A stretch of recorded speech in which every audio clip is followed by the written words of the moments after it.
Okay, hello everyone, and welcome to this day 2 of AFM or P4 webinar being conducted by ACCA before the exams to ensure that students get a firm grip of the concepts and a good revision of the concepts. And like yesterday, firstly, quick recap of that issue, that my voice is clear to everyone and my video is clear to everyone and the screen is clear to everyone, stating AFM webinar day 2 currency risk management.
Okay, so there's just one message that voice I cannot hear. So I think that's probably an issue from their side, the student side. Everything is clear. Okay, so let's start. Okay, so as discussed in yesterday's class, in day 1, we were basically inclined towards coverage of investment appraisal. Okay, so we discussed one question of investment appraisal and the basics of investment appraisal. Now in today's session, we are going to have a discussion on currency risk management, right? Again, like yesterday's session, firstly, I'm going to explain you the key concepts. And after the discussion of the key concepts, we will do one past exam question, which will help you to understand these concepts, okay?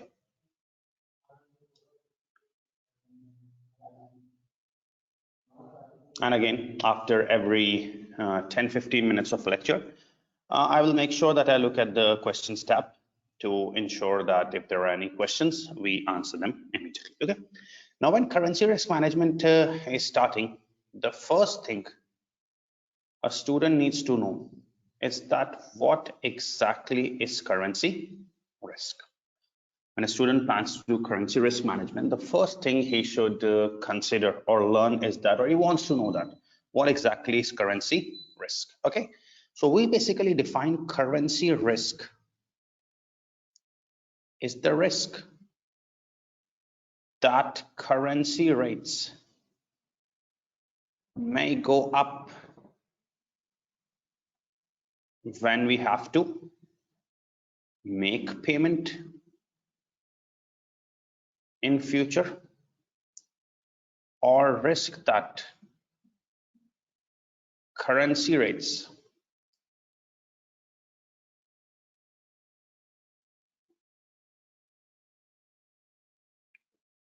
will go down if we have to receive payment in future. Now, even if someone has less knowledge about currency markets, one thing everyone knows is that currency rates never remain stable. Okay, there is always a change in currency rates, right? You cannot say that currency rates are going to remain constant forever.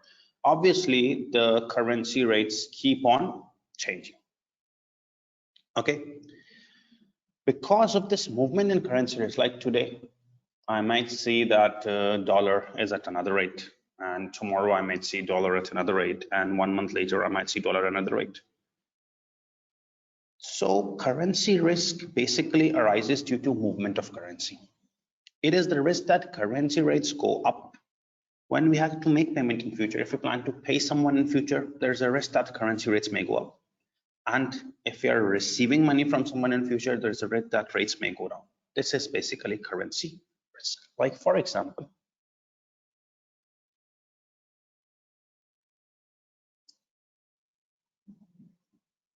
I'm in Pakistan. Okay. And today is 17th November. Okay. I'm in Pakistan and today is 17th November. Let's suppose I bought goods from a US company for $1,000. I bought goods from a US company for $1,000. Okay. And I have to pay them in, let's suppose, January 2021, after 3 months, 2 months. Do you think the currency rates are going to remain stable for the next 2 months? No. No, I'm not guaranteeing you that the rates will go against, it's just a risk that if you have to pay someone in January, there's always a risk that till that time the rates may go against you, the rates may go up and you incur a loss. That's currency risk. Or, for example,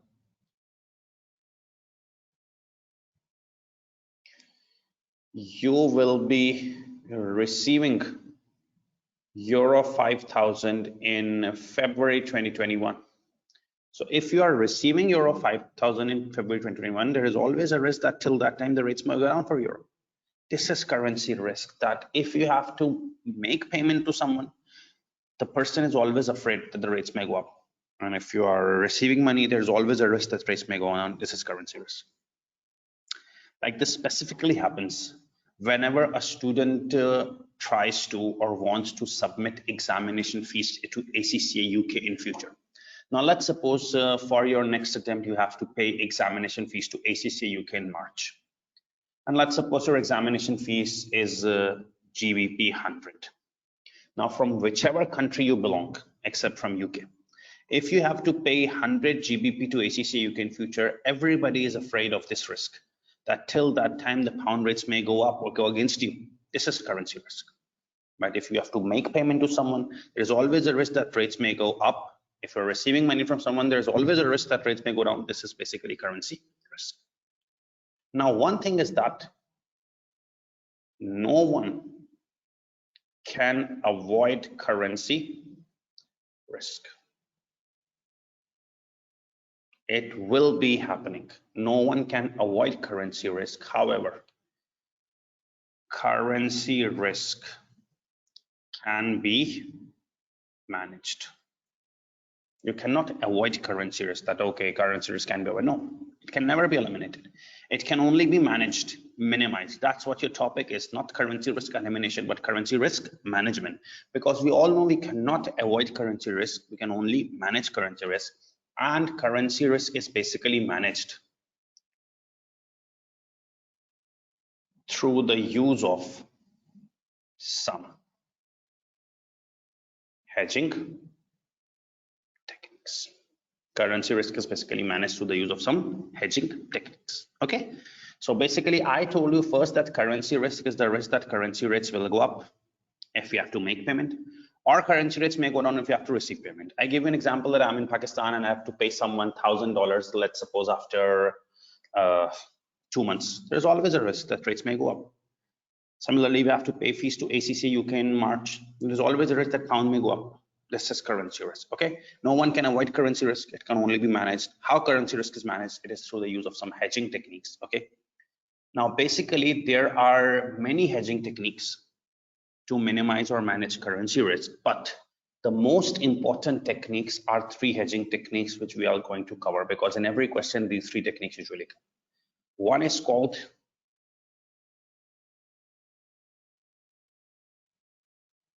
forward exchange contracts. Okay, other is called currency futures. Okay, and the third is called currency options. Now there are some other techniques as well, like lead payments or money market hedging, but obviously we are only going to cover some important techniques which usually come frequently.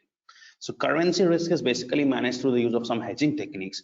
Now, the 3 most commonly used and commonly examined hedging techniques are forward exchange contracts, currency futures, and currency options.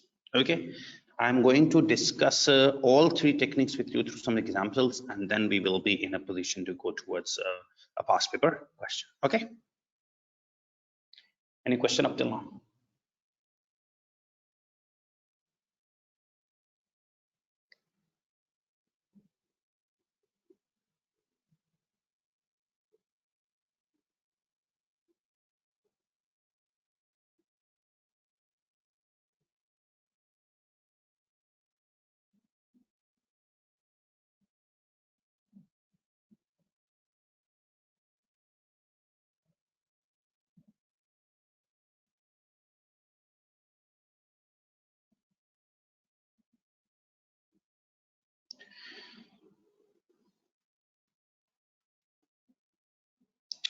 I've sent you my number again.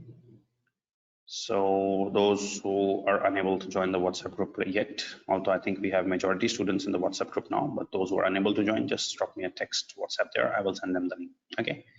Now, obviously, there are 2 or 3 students that are asking about lead payments or money market hedging or currency swaps. Obviously, I told you initially that there are many hedging techniques. Okay, but obviously, if there's nothing. If we discuss all hedging techniques, then obviously whole 5 days would just be spending on these hedging techniques. So obviously we are going to cover the most frequently examined hedging techniques, and those frequently examined hedging techniques are 3. One is called forward exchange contract, one is called currency futures, one is called currency options.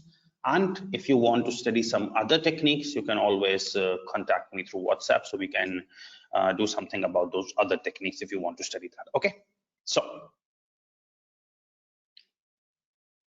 let's move forward. So I told you that currency risk can never be eliminated or avoided. It can just be managed, and it is managed through 3 commonly used and examined techniques: currency futures, options, and forward exchange contract. Now, the first technique is called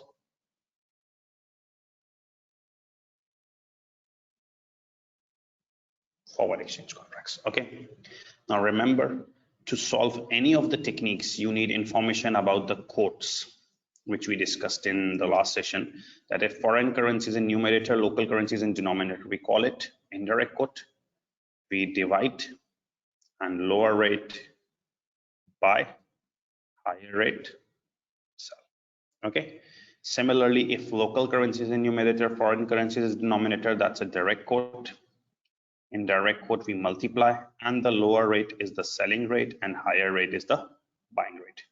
Those of you who have joined the session directly without watching yesterday's session, I would advise them to watch that session also so that they get an understanding about course. Okay, so currency risk is the risk that currency rates may go up if you have to make payment to someone, or currency rates may go down if you have to receive payment from someone. Okay, and no one can avoid currency risk. It can just be managed. So currency risk is managed through the use of some hedging techniques. There are 3 hedging techniques: forward exchange contracts, futures, and options. Now, I'm going to teach you very, very easy methods of these techniques. They may be different from the examiner's answers, but obviously the answers will, final answer will be the same. The approach may be different, but you will really enjoy these techniques. Okay. The first technique is forward exchange contract. So forward exchange contract is basically a contract of rate fixation in which we fix a rate for future transaction. Forward exchange contract is basically a contract of rate fixation in which we basically fix a rate for future transaction. Okay. Now let's suppose you have to pay 100 GBP to someone, ACCA, in March, and you are facing a risk or you're afraid that rates may go up. Just fix a rate with a bank or a money exchange company or whoever. If the rate is fixed, now no matter whatever the rate is in the future, you won't suffer any loss. This is basically forward exchange contract that we fix a rate. Or let's suppose in 4 months, you will be receiving 1000 USD from someone. In receiving, you're always afraid that rates may go down. This is currency risk. Okay. What to do? Fix a rate. This is forward exchange contract that you fix a rate for a future transaction. Okay. So for example, through these examples, you will learn how these quotes are applied here.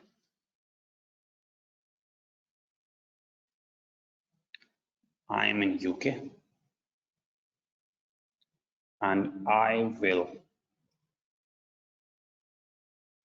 have to pay $2,000 after 3 months. Rates are dollar over pound.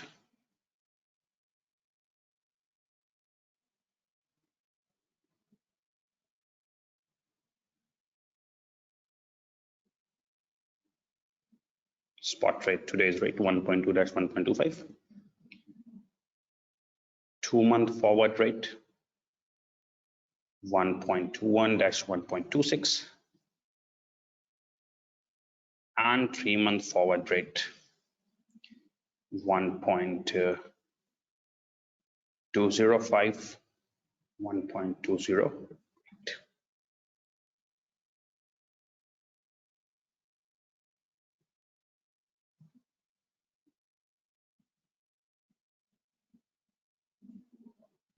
Requirement is how much GBP or pounds will be involved in forward exchange contract. Now the good news is that if you understand the principles, forward exchange contract is just a one-line solution. Forward exchange contract is just a one-line solution. It's just solved in one line because the whole marks are for quotes. The whole marks are for quotes. If you understand the quotes, that's what it is wanting to test. So the example is I am in UK and I will have to pay $2,000 after 3 months. Okay, the company is in UK and it has to pay $2,000 after 3 months. Okay, so if you have to pay $2,000 after 3 months, there's always a risk that dollar rates may go up. Rates are dollar over pound. Spot rate, today's rate is given, 2 rates are given, 2-month forward rate is given, and 3-month forward rate is given. How much pounds will be involved in forward exchange contract? Okay, how much pounds will be involved? Now, Let's listen how forward exchange contract answer. It's very easy. Now the company is in UK and has to pay $2,000 after 3 months. Remember, if you have to pay someone after 3 months, only this 3-month rate is relevant, no other.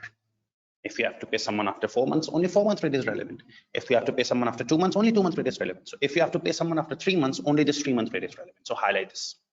Number one. Number two, gather the quote. You are in UK. You are in UK. What is the local currency of UK? It's pounds. It's in denominator. It's an indirect quote. Indirect quote means you will divide to convert. And this lower rate is the buying rate. Higher rate is the selling rate. Right? What was the first step? If you have to pay someone after 3 months, only highlight the 3-month rate. Second, if you're in UK and pound is in denominator, indirect quote, divide, lower buying, higher selling. Last step, just solve the answer. Okay, how much you have to pay? $2,000. How much you have to pay? $2,000. Question asks how much pounds will be involved. You have to pay $2,000. How much pounds will be involved? To convert it into pounds, multiply or divide? Divide. Now you have to pay. If you have to pay someone, how will you pay? Will you enter into a buying contract or selling contract? Now, if I have to pay ACCA £100, I have to enter into a buying contract. I have to buy £100 from the bank and then pay. If you have to pay someone $1,000, you have to first buy from the bank and then pay. So in payment, you have to buy. So apply the buying rate 1.205.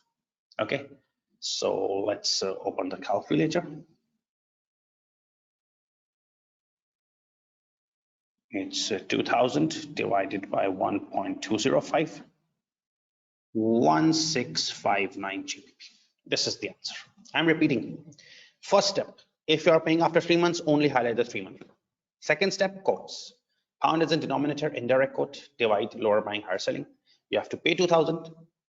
How much pounds will be involved? Just convert it into pounds by multiplying or dividing. Dividing, it's an indirect quote. Payment means we have to enter into a buying contract, use the buying rate, that's it. Improve it further. Another example, then you can copy. Another example, then you can copy.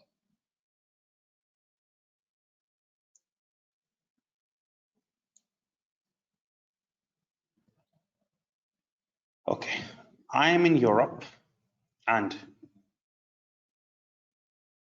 I will receive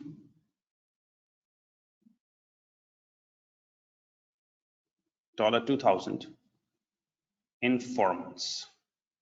Okay, I am in Europe and I will receive $2,000 in 4 months. Rates are dollar over euro. Spot rate,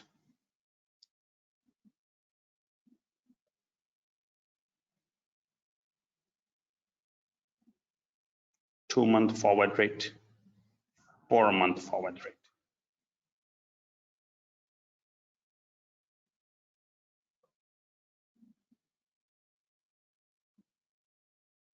Required. How much euros will be involved in forward exchange contract? Remember, it's just a one-line solution. It's just a one-line answer. Okay. So you are in Europe and you have to receive $2,000 4 months. Only relevant row is 4 months. If you're in Europe and you will receive $2,000 in 4 months, only 4-month row is relevant. Second step, quotes. You are in Europe, the currency is euro, it's in denominator, indirect quote. You need to divide to convert. Okay. Indirect quote, lower rate is the buying one, higher rate is the sell. Now the last step, perform the calculations. How much you will receive? 2,000. The question asks how much euro will be involved. So you will receive $2,000. The question is asking how much euros will be involved. You will convert it into euros, multiply, divide. You are receiving. So if you are receiving something from someone, if you're receiving, what do you do in your country? If you're receiving money, you sell it to the money changer. If you have to pay, you buy from the money changer. If you're receiving, you sell it to the money changer. So apply the selling rate 1.17. So 2,000 divided by 1.17, it's 1709 euros.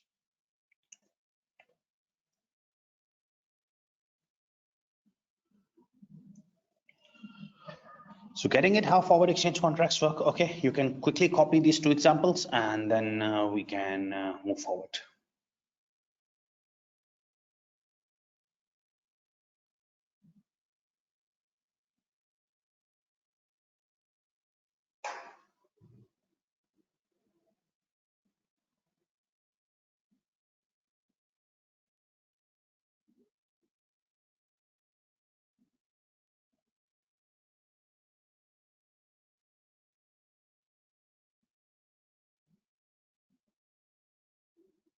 Yes, Afzal, it will be covered. And Hassan, for buying, whether we use low rate or high rate, we cannot learn like this low rate or high rate.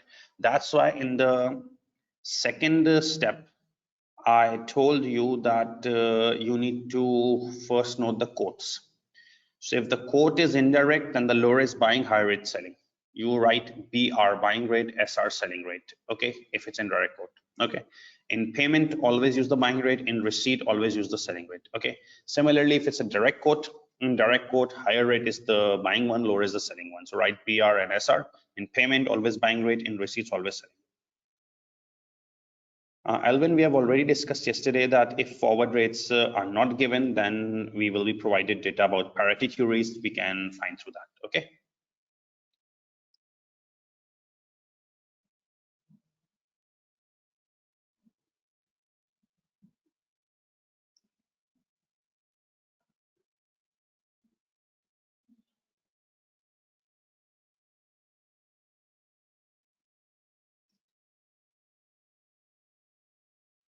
Sarva, money market hedging is the most easy technique among all. That's why it is not being covered here. However, you can contact me later after class. We can make an arrangement regarding this.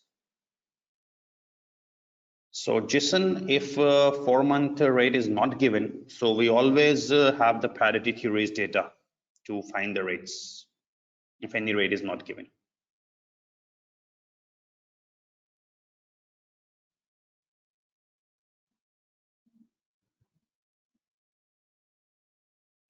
So Ambika, there is no explanation of buying and selling rate. It entirely depends on quotes.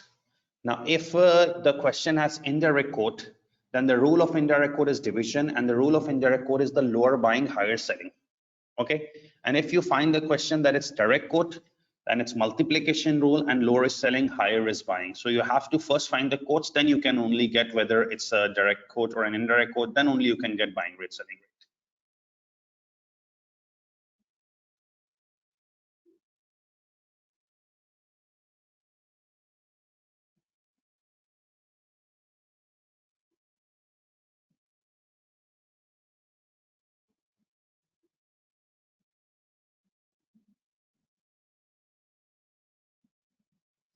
Satya Sarvani, your question is regarding futures. So you have to wait till we cover futures. We have not yet moved to futures.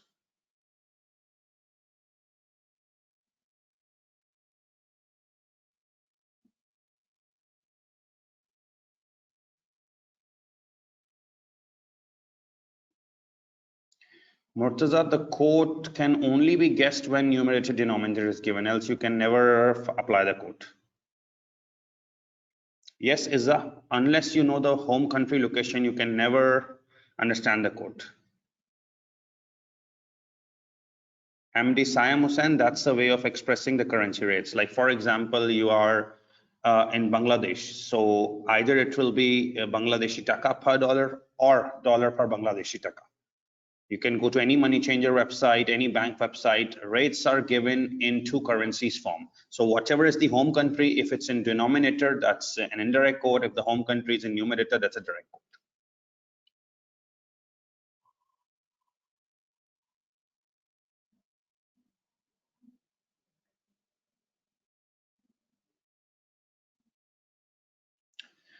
One last example of forward exchange contract.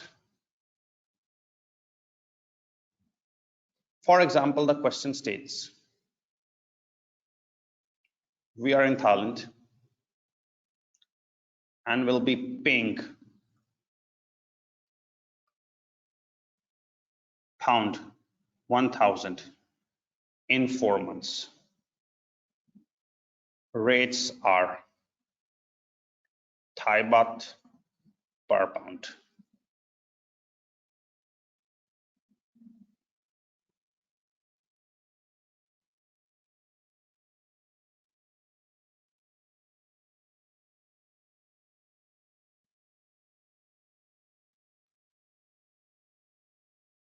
Spot rate 40-42.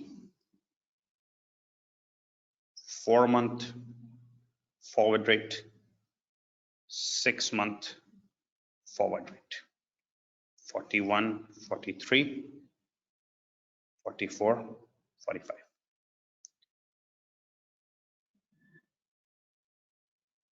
How much Thai baht will be involved in forward exchange contract?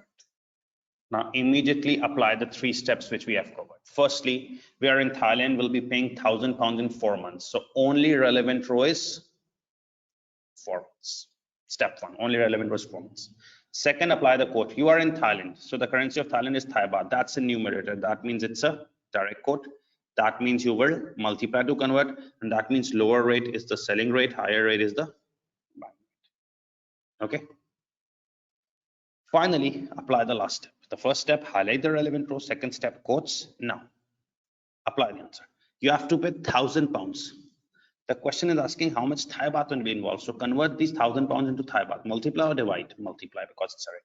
You're paying. So in paying, you always contract to buy currency. You have to buy to pay. So apply the buying rate 43. It's 43,000 THB. Okay. Any more questions regarding this? You can ask. And then we can move towards the second technique, that is currency futures, and you can note the stuff for currency futures as well.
Yes, Ayuni, the main key is where you are based. Then only you can decide the quote. Keshav, you cannot learn like this that we divide it by lower or higher rates. We can divide it by lower rate as well or higher rate as well. Lower or higher doesn't work. The buying or selling works. When you are receiving, you have to sell. So always the selling rate will be preferred. So if it's an indirect quote, the lower is selling, higher is buying. And if it's direct quote, if it's direct quote, then lower is selling, higher is buying. And if it's indirect quote, then lower buying, higher selling. So you have to decide the quote, then only you can use the selling rate. You cannot say that we divide by higher rate or lower rate because you divide it by selling rate, right? In receiving, you use the selling rate. So selling rate can be higher, selling rate can be lower. It depends on the quote. Yes, Mohammad Mehdi, you can use like this.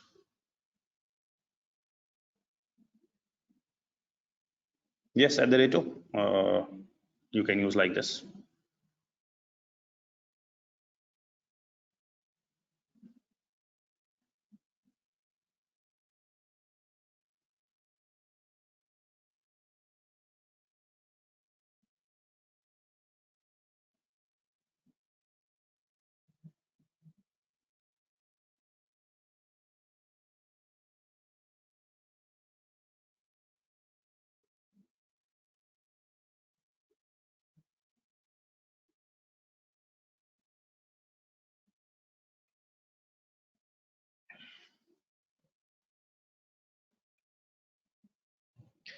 Okay, the next technique is the currency futures technique. Okay.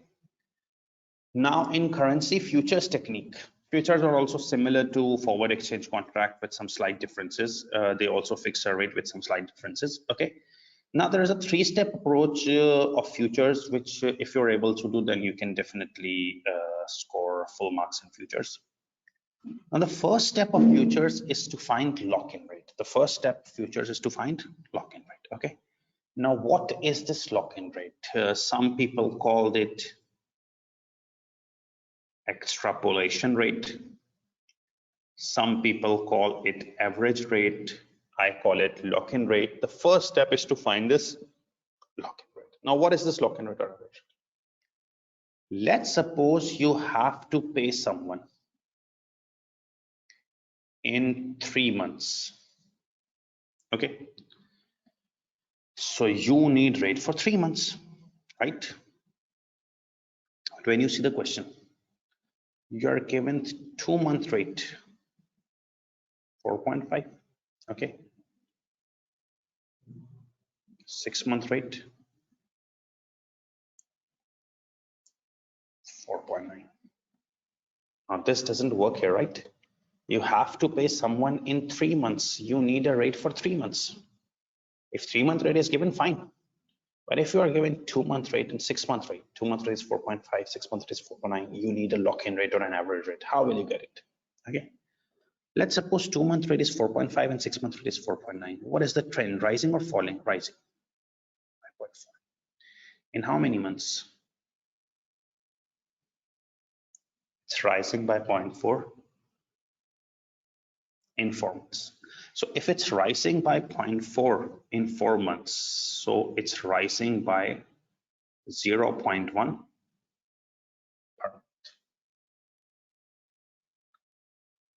So it's rising by 0.1 per month. So take the 2-month rate, 4.5, and it's rising by 0.1 per month. So you have to go 1 month forward, right? From 2 to 3. So if 2-month rate is 4.5, it's rising by 0.1 per month. So till 3 months, it would rise by 1 time. So the 3-month rate will become 4.6. This is called lock-in rate or average rate. Okay, I repeat. You have to pay someone in 3 months, you need a 3-month rate. If 3-month rate is given, it's fine. If 3-month rate is not given, instead 2-month rate and 6-month rate is given. 2-month 4.5, 6-month 4.9. It's a rising trend of 0.4 in 4 months. So per month, it's rising by 0.1. If it is rising by 0.1 each month, take the 2-month rate. You need to go to 3-month rate. Add it 1 time because it's increasing. It becomes 4.6.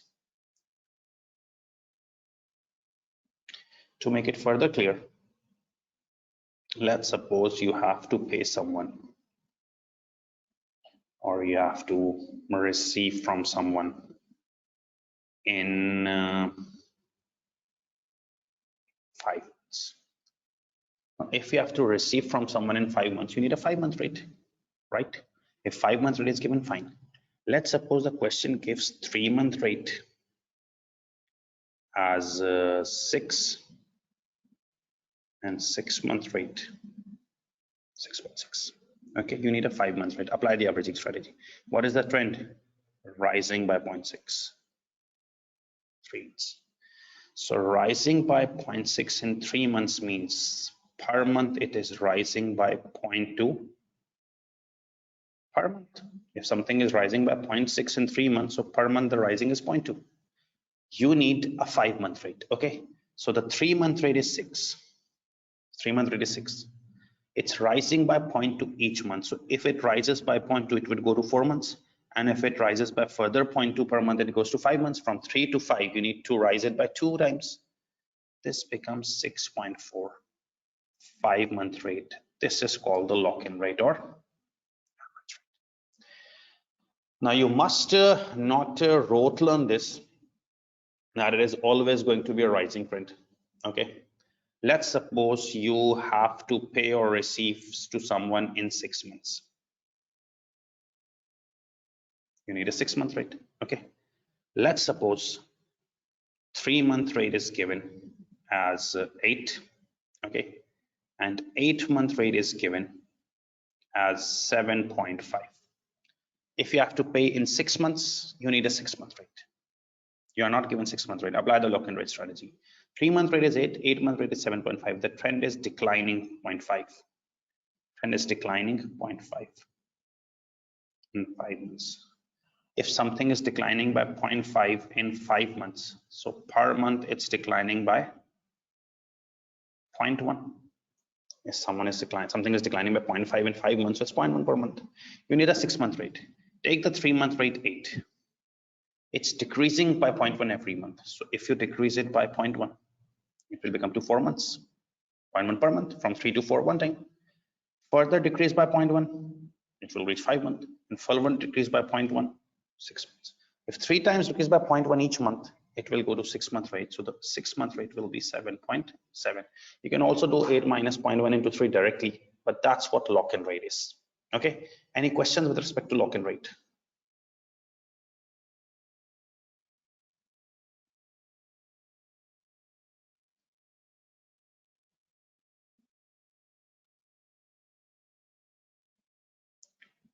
Christiana, I'm not explaining it through the basis approach. I'm explaining through some separate approach, and this is very easy. Trust me. So follow this approach, please. Jason, you can average it or take lock-in from anything. It's up to it's your choice.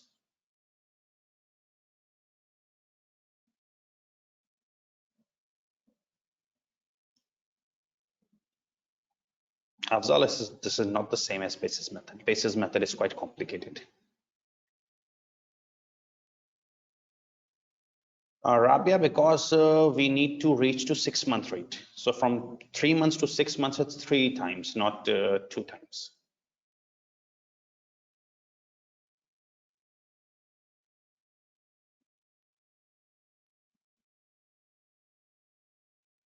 Yes, Kritika, this method will work in all cases.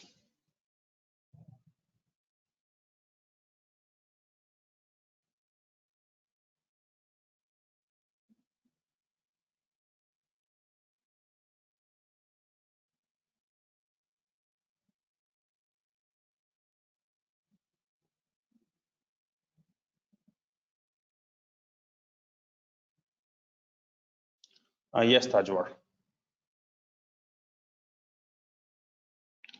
Izzah Atira Abdul Rahman. If you take the higher rate and do the adjustment, you will also end up using the same answer. Damilar, that's why I've stopped. You can copy it quickly. Abid Hussain, obviously, maybe if you are studying from someone else, he would have some other method. Book BPP has some other method, Kit Kaplan has some other method. So that's a question which cannot be answered, that why the book has a different calculation method. Book has a method. Obviously, my approach is to find more easier methods. We work on that. We have researched on that. That's why our method is different. As long as the answer is the same, you need not to worry.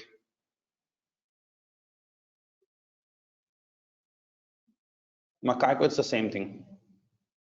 Yes, through the basis method, Ambika, you will get the same answer. Amalchand, you can replace this method.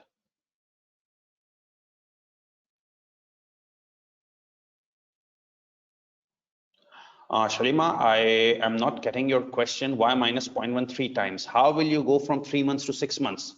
If you will just do the adjustment of 0.1 for 2 months, so if you will do adjustment for 2 months, 2 times, you will end up at 5. To go to 6, you have to do 3-month adjustment. Yes, Afzal, you can use that. For all those students who are saying that will we get the same answer with this method? Yeah, that's why I'm teaching. Else, if you're getting some different answer or the method is not acceptable, I would have not taught you this method. Sama, your question is very funny. If this method would give you half marks, so why would I teach this method?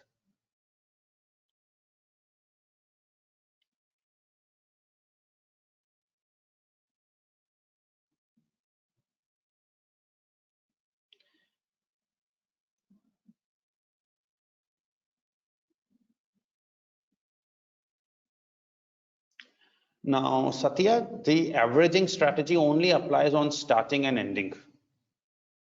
The average cannot be out of range.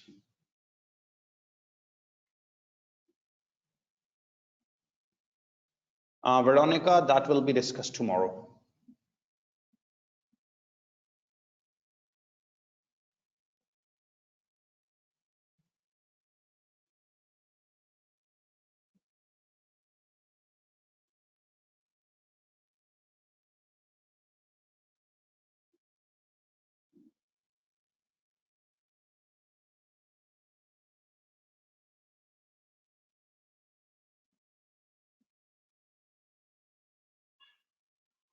Amna, that's not the case. You can use basis method or this method. There is no condition of that.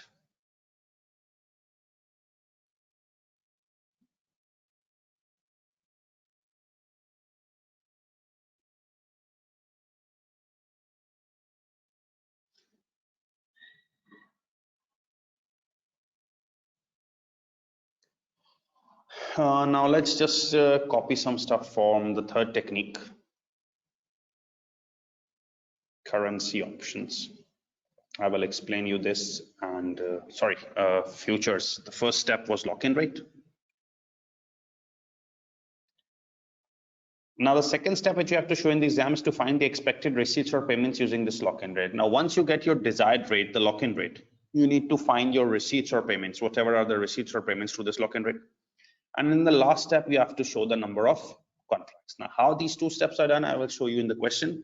But at the moment, the first step is to find the average rate or lock-in rate. Then once you get the lock-in rate, you can use that to find the receipts or payments. And then you have to show the number of contracts.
Satya, that's not possible.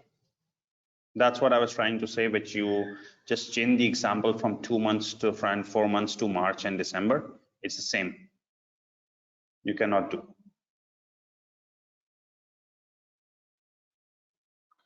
Either you will be given spot rate, today's rate, and 6 month rate, so then you can find a 3 month rate. Else it's not possible.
Okay, you can copy this stuff, then I will explain you the steps and then we can move towards the past exam question.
So use. Unit means so use.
Okay, so when we will discuss currency options, maybe the method when discussed in theory, you will just find or feel that it's just rote learning. But when I explain this in a question, you will really feel comfortable with this method. Okay.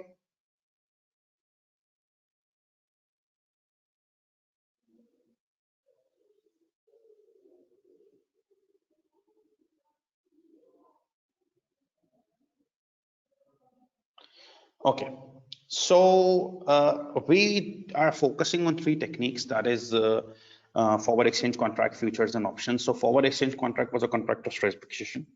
I told you it's solved in three steps. First, highlight the relevant rows. Second, understand the quote. If it's an indirect quote, it's division, lower buying, higher selling, and if it's direct quote, it's multiplication, lower selling, higher buying. And finally, just apply the random calculations. If you have to pay 2,000, take 2,000, convert it by multiplying or dividing. If it's payment, buy. If it's receipt, sell. Then future is the same as forward exchange contract with some slight differences. Okay. So In futures, you have to first find the lock-in rate. I explained you in detail what lock-in rate is. Okay, then expected receipts payments using this lock-in rate. I will tell you what that means and find number of contracts. Now, last thing is currency options. Okay, after that we will be in a position to move towards the question. Now, currency options is basically also a contract of rate fixation. It's also a contract of rate fixation, but it's not a legal obligation like forward exchange contract. Forward exchange contract was also a contract of rate fixation. This is also a contract of rate fixation. In this also we fix a rate, but this is not a legal obligation like forward exchange contract. In options contract, either we can exercise option or okay, currency options is also a contract of rate fixation. Okay, but you fix a rate. If you fix a rate in forward exchange contract, you have to take the contract under any circumstances, whatever your issue is, either you are stuck, whatever, you have to fulfill that contract. But in currency options, you just enter into a contract of rate fixation, but depending on the circumstances, you can exercise it or leave it. If you leave, you just have to pay a premium and leave.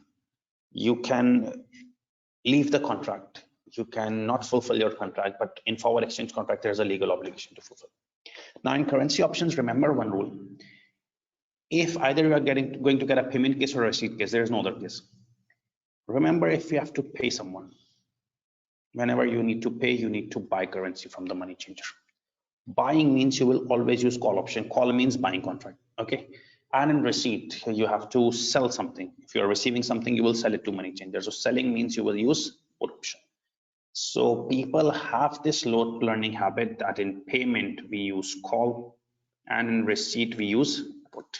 Fair enough till now that in payment, obviously when you have to pay someone, you have to enter into a buying contract with the money changer. You will buy and then pay. If you are paying 100 GBP to ACCA, you first have to buy from the bank and then pay. So use call option buying. And if you're receiving someone, you need to sell, use put option. Okay. Now, if the question is for payments, the formula for payments is number one, expected payments in our currency using exercise price plus unhedged payments plus premium payable. The formula for total payments is expected payments in our currency using exercise price plus unhedged payments plus premium payable. Okay. Now, how do you get this one? The expected payments. This is the detail.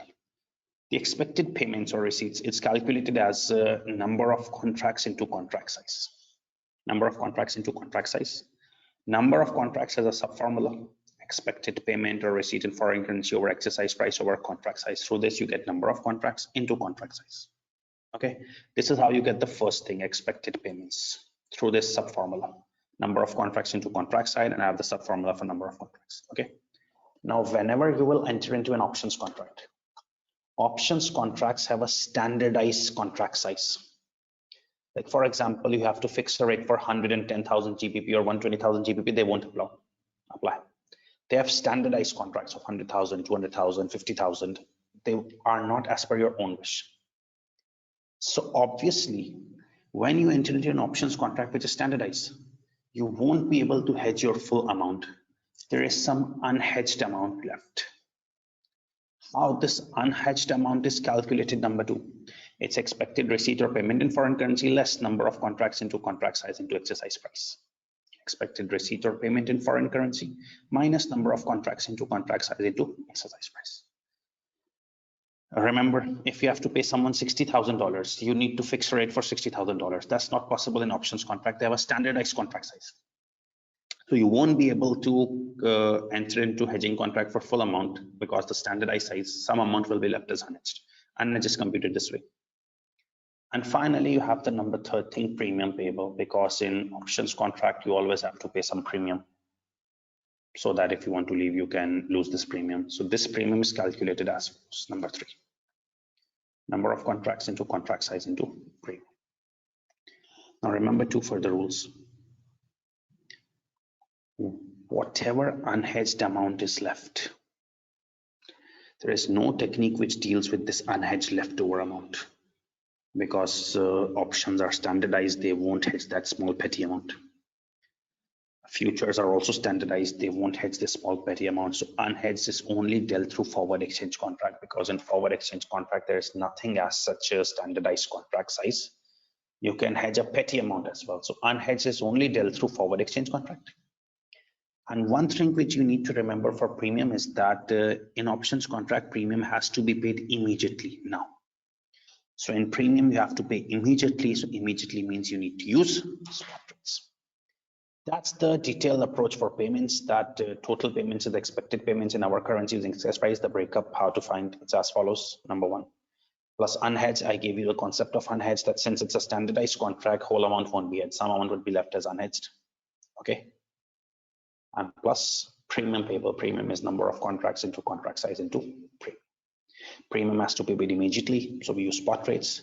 Unhedged petty amount is never dealt through futures or options. They're through standardized contracts. It will only be dealt through forward exchange contract.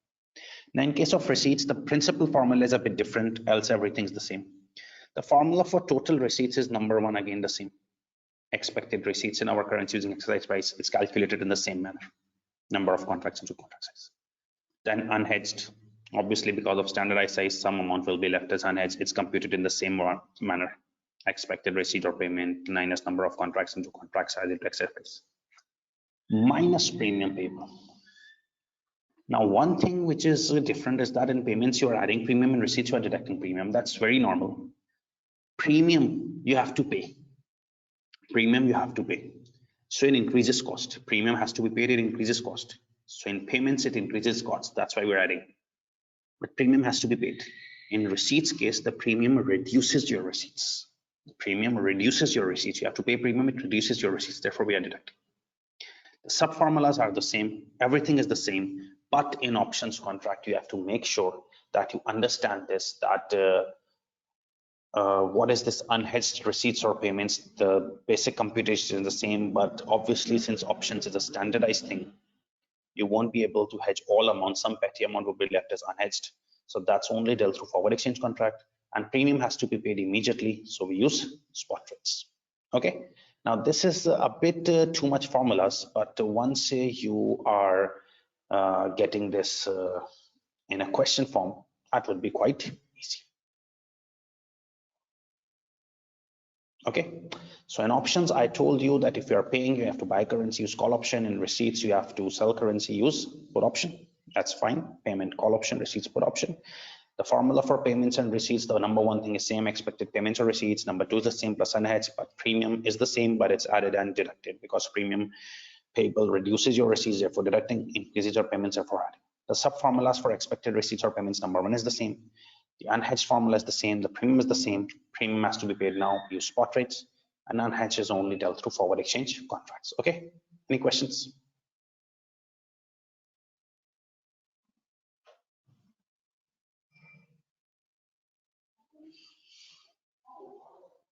Yes, unhedged you only use forward exchange contract.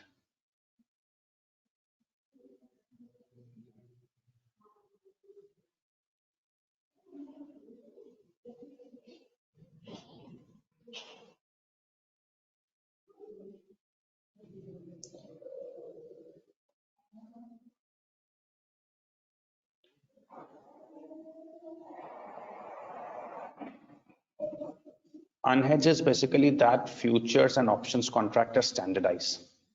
Okay, so if they are standardized, we cannot hedge each and every amount. Some petty amount will be left. That is called unhedged.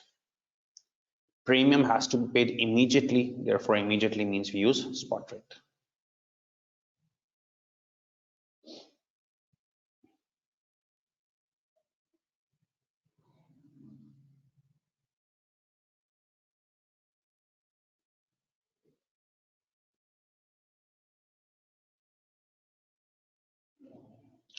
No, FNIA, you cannot hedge it through currency futures, because currency futures is also standardized. It can only be dealt through forward exchange contract. Abid, it's your choice whether you want to write or not. Afzal, that's in basis approach. We are not following the basis approach. We are following a different approach. Anjali, wait till we do the question, please. It will be all clear.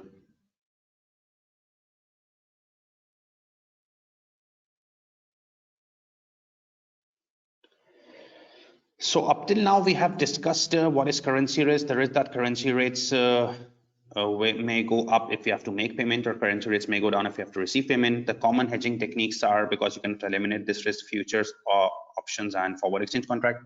Forward exchange contract is a contract of rate fixation, and it is done through 3 steps. The first, highlight the relevant rate, then expected receipts payments using this first highlight the relevant rate. If you have to pay after 2 months, highlight the 2-month rate, then understand the quote, and then multiply or divide by that buying or selling rate, because payment, buying rate, receipt, selling rate. In futures 3 steps: lock in average rate, expected receipts payments using the stock in rate, and number of contracts. And options, if paying, call option, buying contract, receipt, sell option, put option, selling contract. Okay, we have the formula of payments and receipts, we have the sub formula as well, and then we can be sure that once we have the sub formulas, we can use that. So one student is saying to repeat the premium has to be paid. It increases cost, therefore adding in payment, but it reduces receipts, therefore deducting the receipts. Okay, so we now have to move towards a question. Okay, so what we're going to do is, so that we don't get disturbed in the question, we will take a 5-7 minutes tea or water break, and then we will start the past paper question, so that there is no stoppage and we can directly complete the question.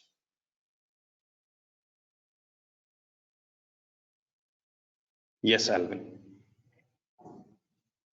So break time.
Okay, so we are now resuming.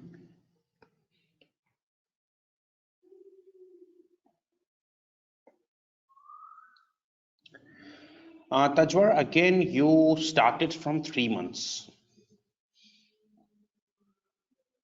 and you need to go to 6 months. So from 3 months to 6 months, you have to adjust 3 times. I don't know why there are 2 or 3 people who are saying it 2 times, because we are starting from 3 months and we need to go to 6 months. So it's an adjustment of 3 months.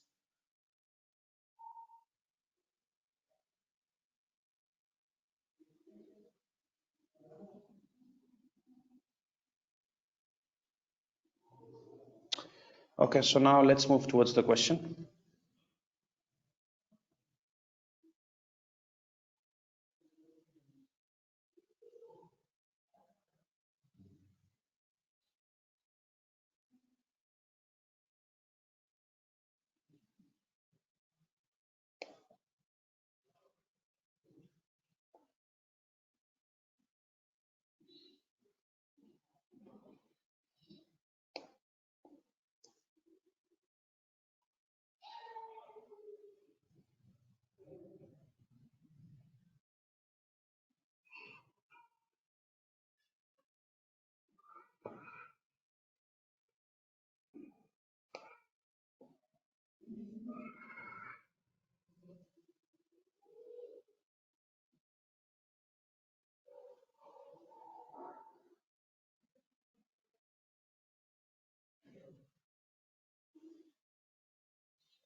Just a second, please. Let me run this on the ACCA software.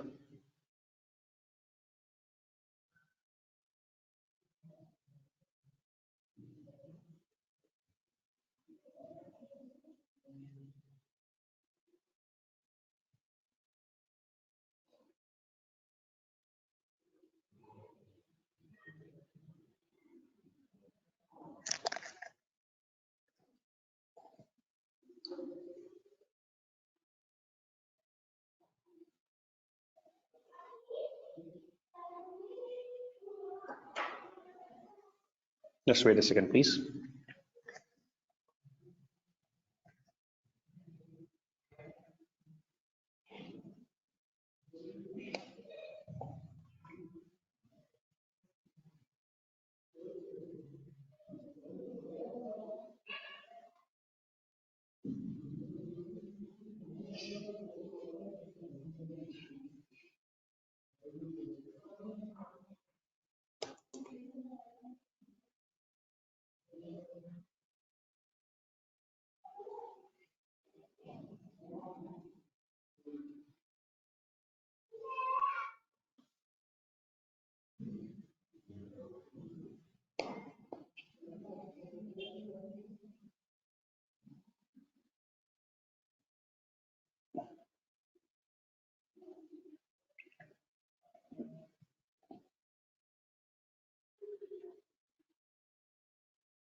Okay, so I want you all to open the question of day 2, which has been provided to you in questions tab, and as well as the questions tab which I've provided you. That's also on the screen in front of you.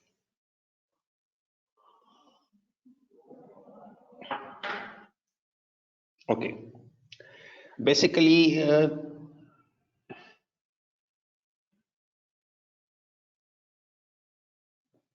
basically the question which I am going to discuss with you, that's a mixture of mergers and acquisitions plus risk management, but we will only do the risk management part because our topic is currency risk. Okay, so let's just start reading the question. Lirio Company is an engineering company which is involved in projects around the world. It has been growing steadily for several years and then maintained a stable dividend growth policy for a number of years.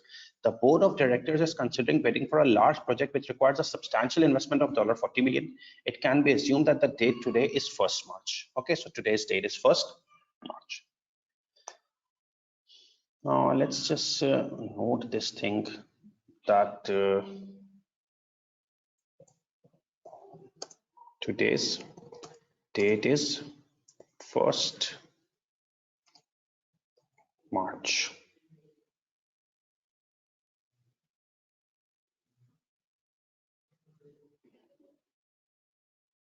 Okay. So Lirio is an engineering company which is involved in projects around the world. It has been growing steadily for several years, has maintained a stable dividend growth policy for a number of years. The board of directors is considering bidding for a large project which requires substantial investment of $40 million. Today's day is 1st March. The board is proposing that Lirio should not raise finance through additional letter of equity. Instead, it proposes it required finance is obtained from a combination of funds received from sale of its equity investment in a European company and from cash flows generated from its normal activity in the coming 2 years. As a result, Lirio's current capital structure of 80 million and 70 million 5% bonds is not expected to change in foreseeable future. The board has asked the company's treasury department to prepare a discussion paper on the implications of this proposal. The following information on Lirio has been provided to assist in preparation of discussion. Expected income and cash flow commitments prior to undertaking the large project. Lirio's revenue is forecast to grow by 8% from its current level of $300 million, and operating profit margin is expected to be 15%. It is expected that Lirio will have the following capital investment requirements for the coming year before the impact of large project is considered. A $0.1 investment in working capital for every $1 increase in revenue. An investment equivalent to amount of depreciation to keep its non-current asset base as present capacity. Depreciation charge already included in operating profit margin is 25% of non-current assets of $50. A $0.2 investment in additional non-current assets for every $1 increase in revenue. $8 million additional investment in other small projects.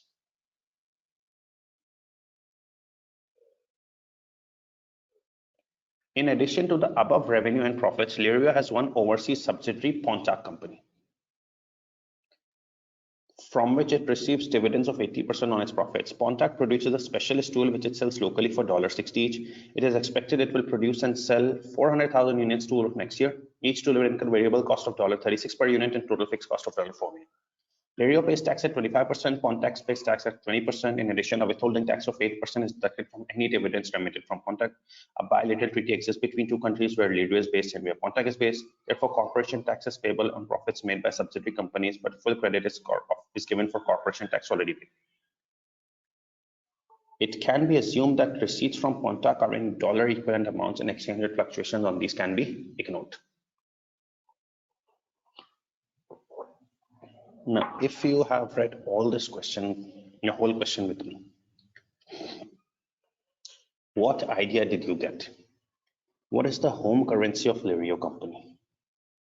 There was discussion only of one currency, the dollars. So we can write on this platform one more thing. Home currency of Lirio is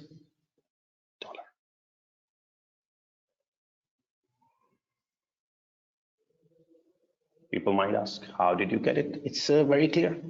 Till the whole question has been read and read, there's only discussion of just one currency, dollar. So Lirio's currency dollar, it's making investment, revenue, everything in dollars. Its home currency is dollar. Now next, and I need you to pay attention on this.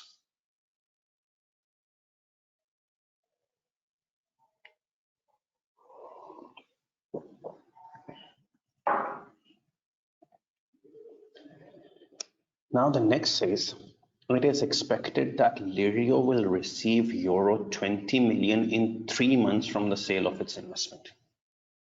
Okay, Lirio will receive euro 20 million in 3 months from the sale of its investment. The euro has continued to remain weak while the dollar has continued to remain strong through 2015 and 16. The financial press has also reported there may be a permanent shift in euro per dollar exchange rate with firms facing economic exposure. Lirio has decided to hedge the euro receipt using one of currency forward contracts, currency futures contract, or currency options contract. Now, this is very interesting.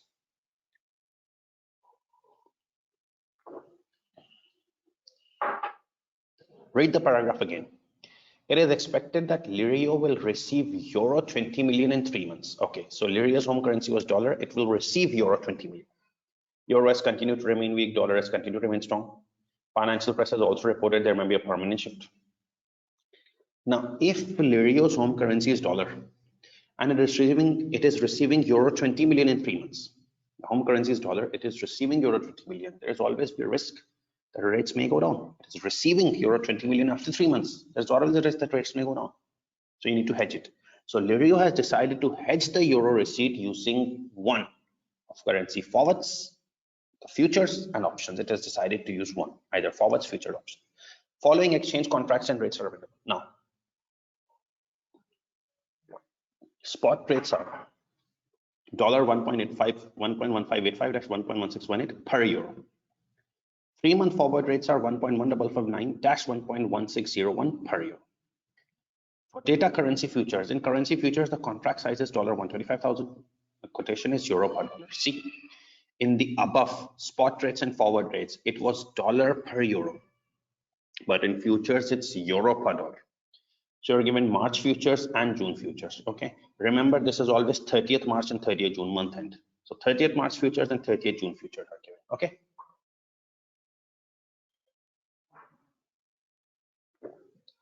So you're given futures for 30th March and 30th June.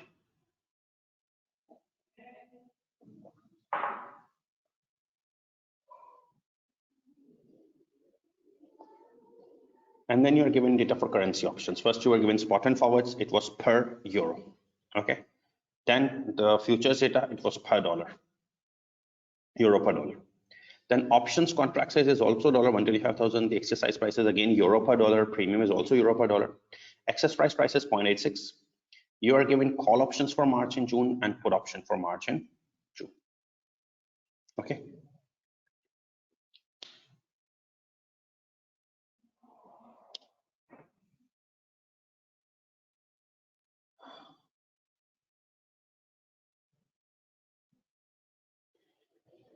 Okay, so it can be assumed that futures and options contract expire at the end of the respective month. So I told you it's 30th March, 30th June. So they always expire at the end of the month. So it's 30th March, 30th June. Okay. Then you are given dividend history for 2013, 14, 15, 16. It is expected dividends will grow at historic rate. Dividend growth rates are given, and cost of equity capital is 12%. Okay. Now I want you all to understand this one thing, then we will move towards the solution.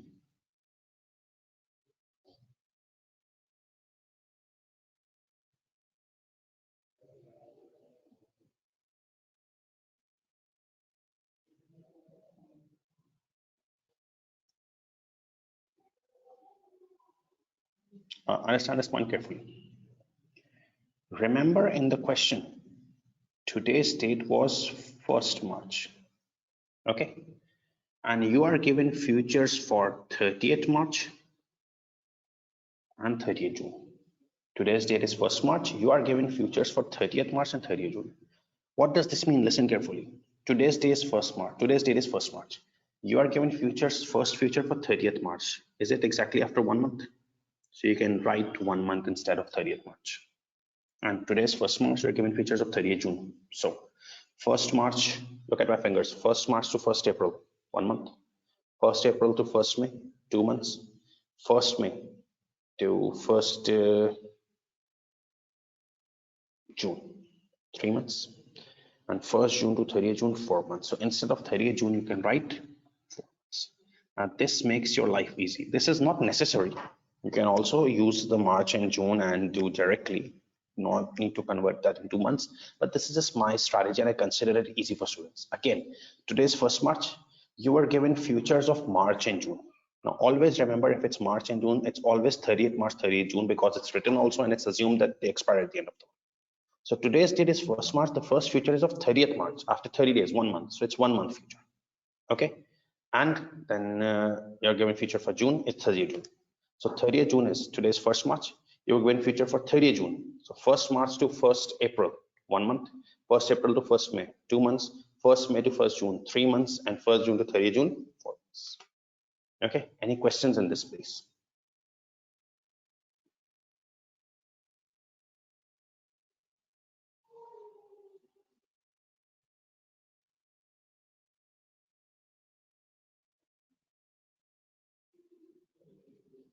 Okay, Bilal, I will repeat. Just wait a second.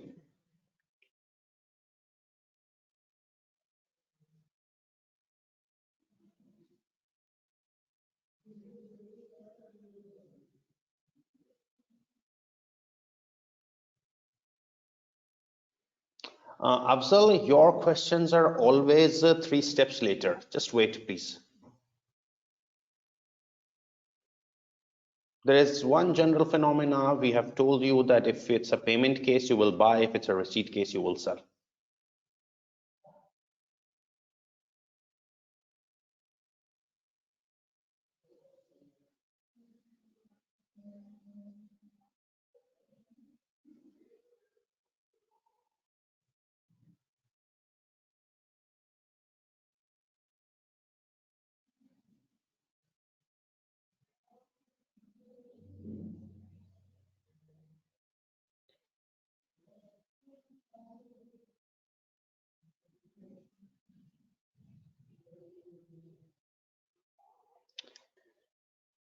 Okay, so if, yes, I'm explaining it again, don't worry. Let's suppose if someone says today's date is 1st June and you're given future for September and November. So always remember it's 30th September and 30th November. So today's date is 1st June. You are given futures for 30th September. Now look at my fingers. Today's 1st June. You are given future of 30th September. So how many months? 1st June till 1st July, 1 month. 1st July to 1st August, 2 months. 1st August to 1st September, 3 months. And 1st September to 30th September, 4 months. Okay. And today's 1st June, you are given future of 30th November. So 1st June to 1st July, 1 month. 1st July to 1st August, 2 months. 1st August to 1st September, 3 months. 1st September to 1st October, 4 months. 1st October to 1st November, 5 months. And 1st November to 30th November, 6 months. Okay. In the same manner, in this question, this is not necessary. It is just for your easiness. Today's date is 1st March. Okay. And you're given March and June futures. So March means 30th March and June means 30th June. So to convert it into months, it's better. It's 1st March, look at my fingers, and the first future is of 30th March. So 1st March to 30th March is exactly 1 month. So it's 1 month future. And 1st March to 30th June, it's 1st March to 1st April, 1st May, 1st June, and 30th June. Okay, so this is just a replacement, and instead of March and June, we use 1 month.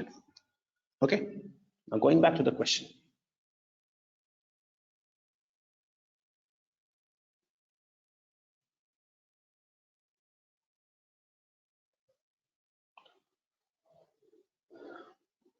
I am repeating this sale of equity investment part again. That let's suppose when you read the whole question. So in this whole question, there was only dollar given, so we wrote that tail area of currency is the dollar. Then you were given data for 1st March 2016 is the today's date. It is expected that Lirio will receive euro 20 million in 3 months. So it is receiving euro 20 million in 3 months. And it has decided to hedge the euro receipt, because if you're receiving euro in 3 months, there is always a risk that rates may go down. So it has decided to hedge it through forwards, futures, or options. Data for forwards is given per euro. Euro is in denominator. So it's 1.1585 per dollar per euro, and 3 month rates are $1.1559 per euro. So two rates are given, spot rates and 3 month rates. Futures data, contract size is 125,000. See, there was no contract size in forwards data. It's only in futures and options. Contract size is $125,000. Quotation has changed. It's euro per dollar, not dollars in denominator for this. March, 30th March, 1 month future, and 30th June, 4 month futures are given. Okay. And finally, you are given with options data. So options contract size is $125,000. Exercise price is euro per dollar. 0.86 is the exercise price. Calls and puts are given for March, June. You can write March, June, or 30th March, 30 June, or 1 month, 4 months. Okay. Now you are doing requirement B2. Advise Lirio and recommend an appropriate hedging strategy for the euro receipt it is due to receive in 3 months' time from the sale of its equity investments. So we need to advise and recommend an appropriate hedging strategy for the euro receipt, 20 million euro receipt it is due to receive in 3 months from the sale of its equity investment. Okay, this is my requirement.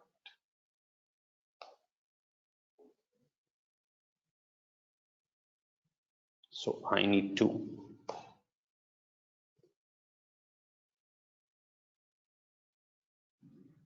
requirement B2. Advise Lirio and recommend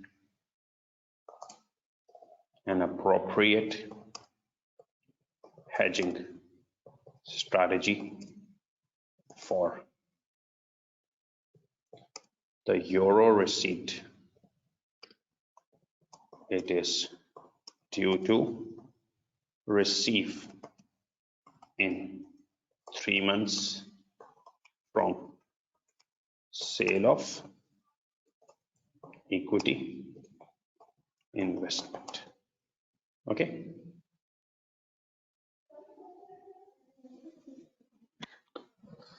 So we are doing requirement B2.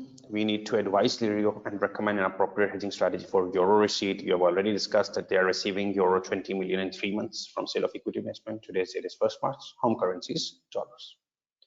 Now, if you have any questions up till now relating to the question, you can ask. That then I will start the solution. Safarahim, the question doesn't seem very clear. Euro per dollar. Per dollar means dollar is in denominator, euro is in numerator. PKR per dollar means PKR in numerator, per dollar, dollar is in denominator. Okay.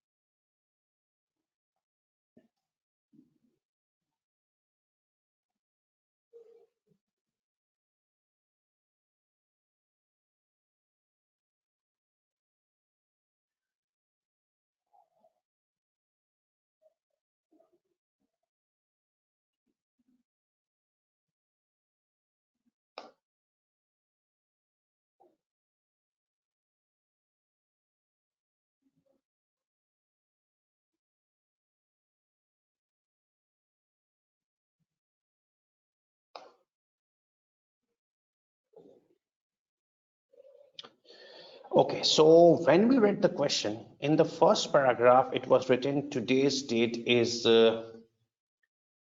1st March 2016. So I wrote it. What is the today's date? Okay. Home currency of Lirio is dollar. We read the whole question.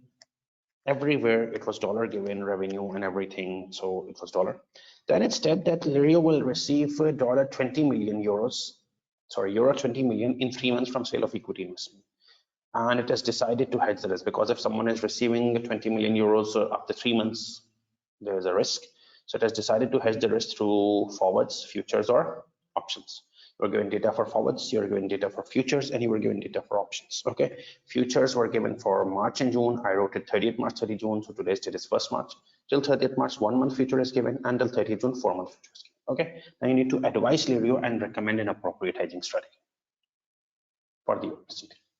Now, if I need to advise and recommend an appropriate hedging strategy, how many strategies the company is considering? 3. The first strategy is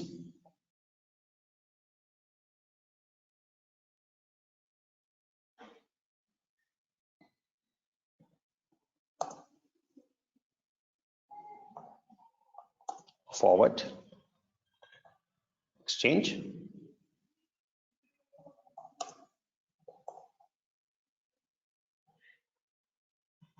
contracts,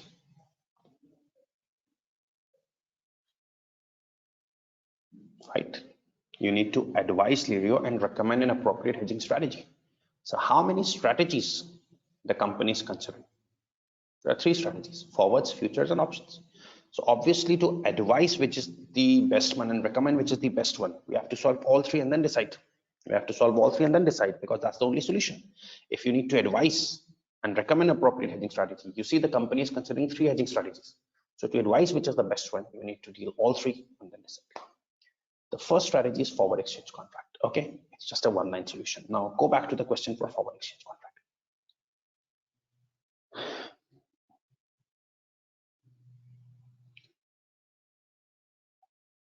Remember, it's 3-step. The first step, you are receiving 20 million euros in 3 months. You are receiving 20 million euros in 3 months. So only the 3-month forward rates are relevant, right? If you are receiving 20 million euros in 3 months, only 3-month forward rates are relevant,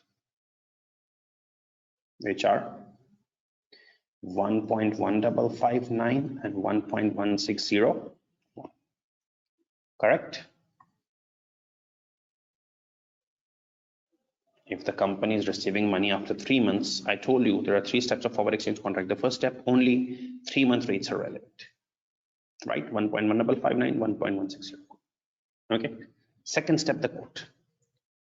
What is the local currency? It's dollar. The home currency of euro is dollar. The rates are $1.159 per euro. Per euro means euro is in denominator. $1.1559 per euro. $1.159 per euro. So dollar per euro. Dollar in numerator, euro in denominator. If dollar local currency is in numerator, that's a direct quote. Direct quote means you have to multiply, and in direct quote, the lower rate is the selling rate and higher rate is the buying rate. I've done the 2 steps.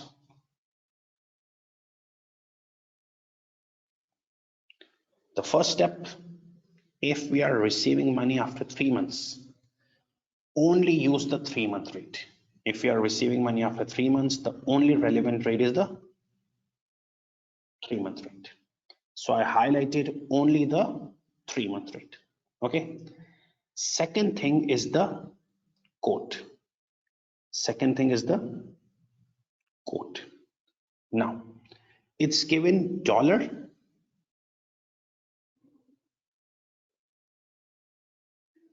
$1.1559 $1.1601 per euro.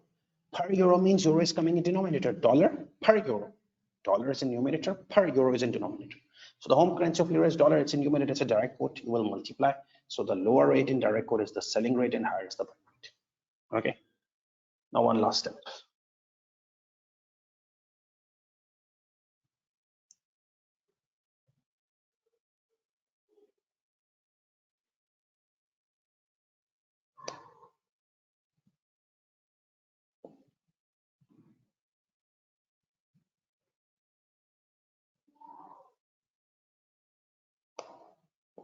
How much you are receiving? Euro 20 million. Let's do the working in thousands. Euro 20 million, 20,000. Okay. Will you multiply or will you divide? You will multiply. Okay. So the last step, you highlighted the relevant row 3-month rate. You highlighted the quote, it's a direct quote, you will multiply. Lower selling, higher buying. Last, You are receiving euro 20 million, euro 20,000. You will multiply or divide. You will multiply. It's a receipt. Will you buy or sell? If it's receipt, I will sell. So selling rate is the lower one, 1.1559. So multiplied with 1.1559.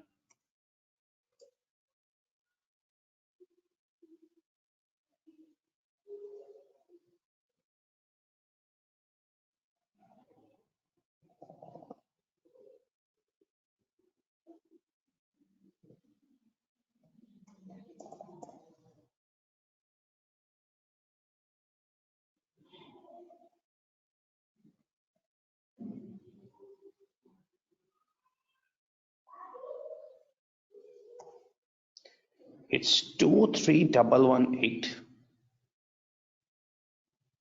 dollars. It's 23,118 dollars.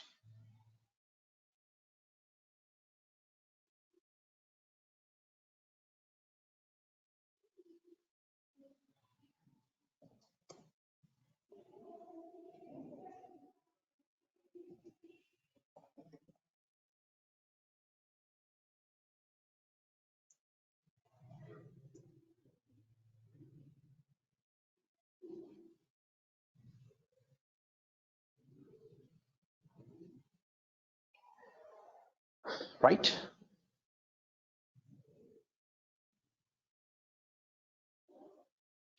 You solve forward exchange contract. You need to advise and recommend you an appropriate hedging strategy. So obviously, how will you recommend an appropriate strategy? You need to solve all strategies, forwards, futures, options, then decide. So I first solved forward exchange contract, highlighted the 3-month row because the payment was being received in 3 months.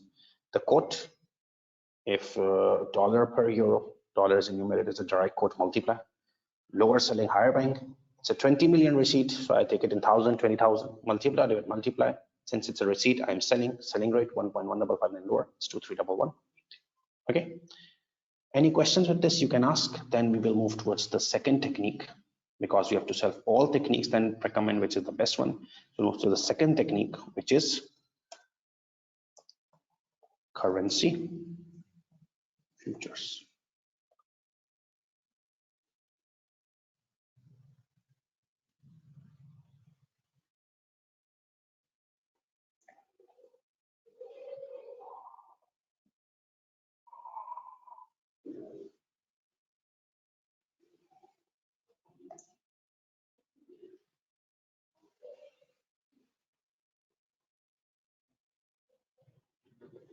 Any questions with forward exchange contract you can ask, please.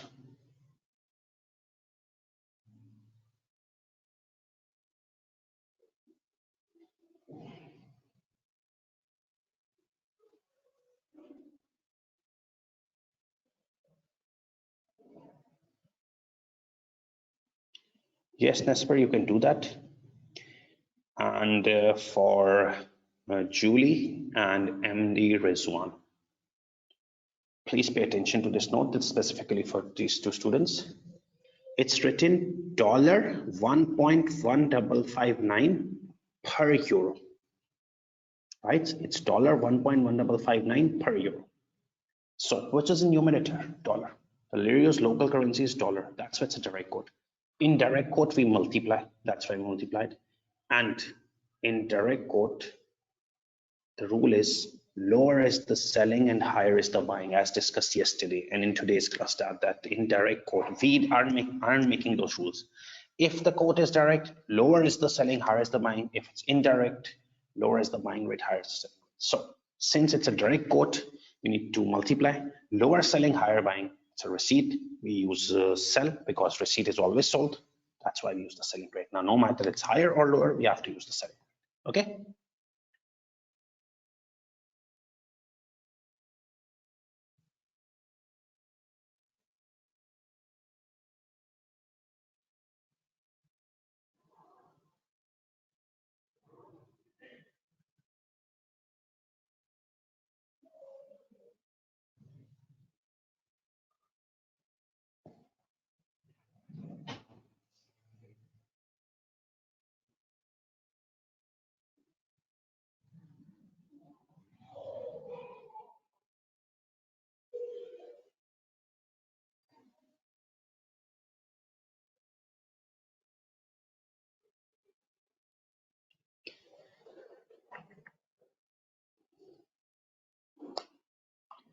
So Lirio was expecting to receive 20 million.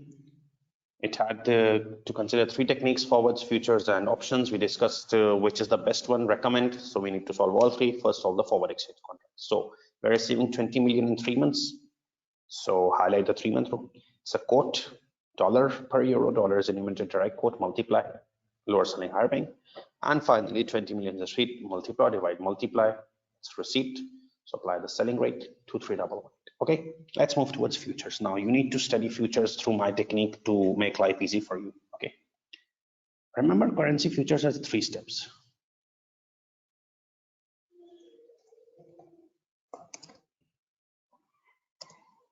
Step 1 is to find lock-in rate.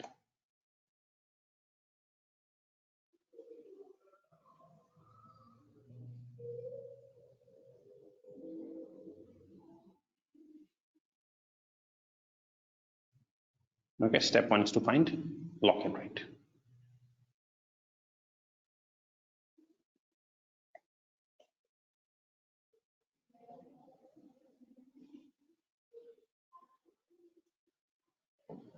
So step 1 is to find lock-in rate. Now, how will you find lock-in rates and average rate? Okay, you are given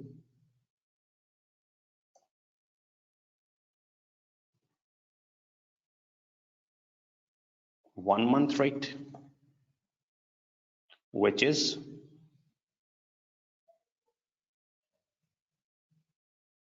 in futures you are given 1-month rate, which is 0.8638.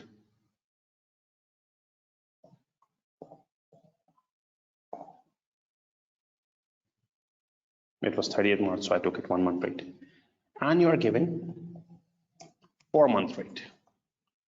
So what is the 4-month rate? 0.8656. Correct?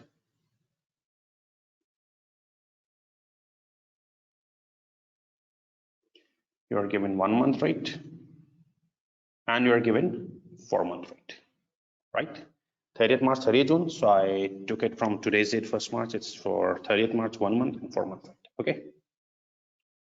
You are receiving in 3 months, so you need a 3-month rate.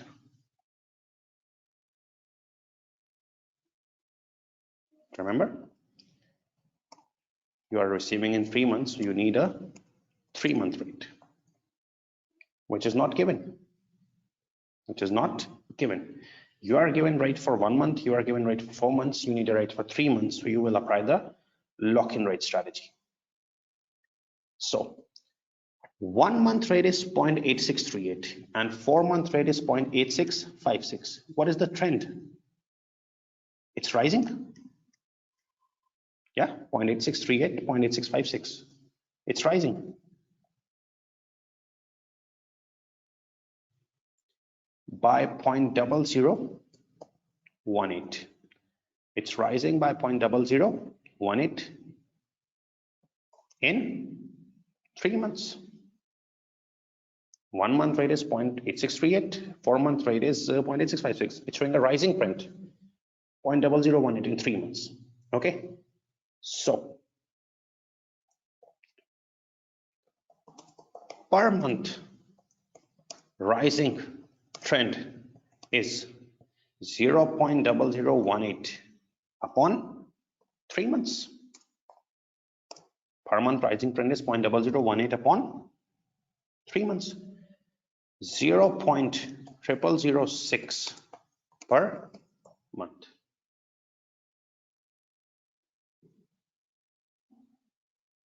Correct? 1-month rate, 4-month rate is given. We need rate for 3 months.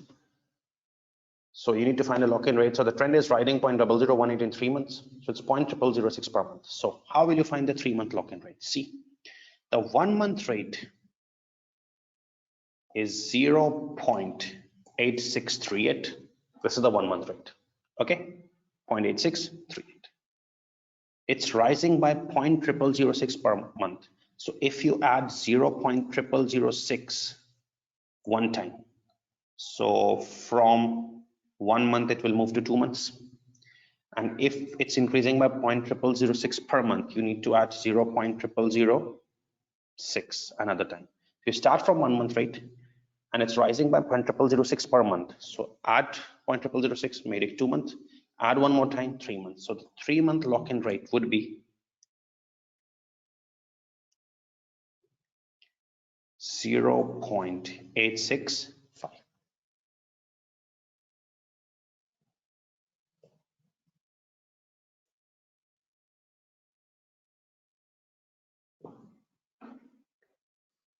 This is how you need to find the lock-in rate. That our given rate for 30th March 1 month, 30th June 4 month, it was rising by 0.0018 in 3 months. So per month was 0.0006. You took 1 month rate, it's rising, so it should be increased by 0.0006 to get to 2 months, and in 3 months 0.865. Once you get the lock-in rate, carefully pay attention. Step 2 is to find expected receipts using lock-in rate.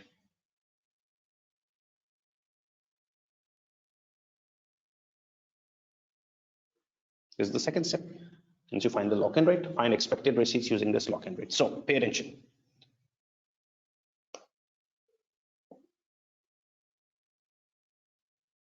How much was the receipt? It was euro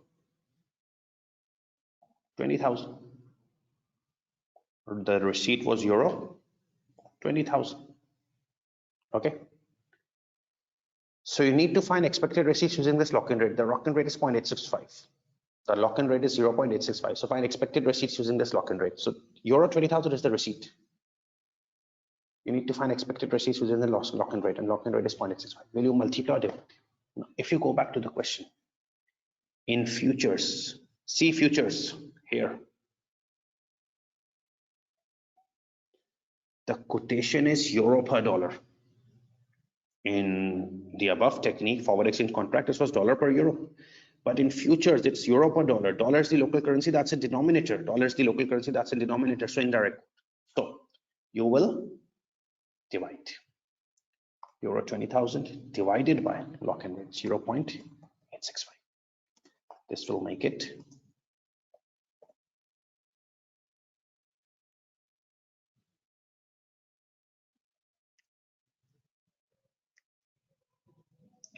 23121. This is you got the expected receipts using lock-in rate. Either you need to multiply or divide. Had it been a direct quote here, I would have multiplied the lock-in rate. But euro 20,000 receipt, lock-in rate 0.865, multiply or divide. It's an indirect quote here, divide. And the last step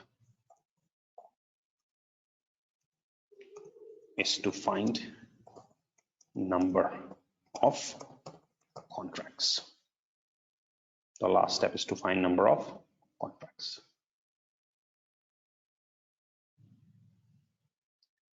Okay.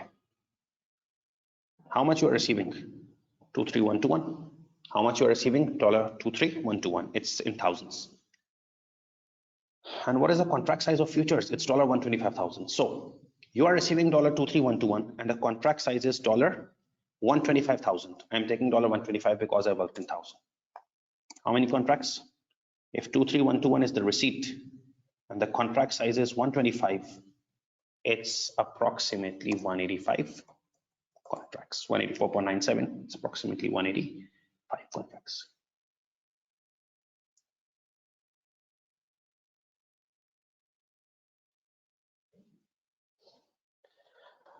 This is full marks for futures. That fine lock-in rate, 3-month rate, no 3-month rate is given, 1 month, 4 months is given, rising trend by 0.0006 per month, took the 1-month rate and it increased by 0.0006 each month, 0.865. Receipts using this lock-in rate, 20 million is the receipt, multiply, divide, because it's in the record by the lock-in rate, and $23121 is the receipts, 125 is the contract size, 185 contracts. We are done with futures as well. Okay, any questions you can ask, please. Then we will move towards the last technique.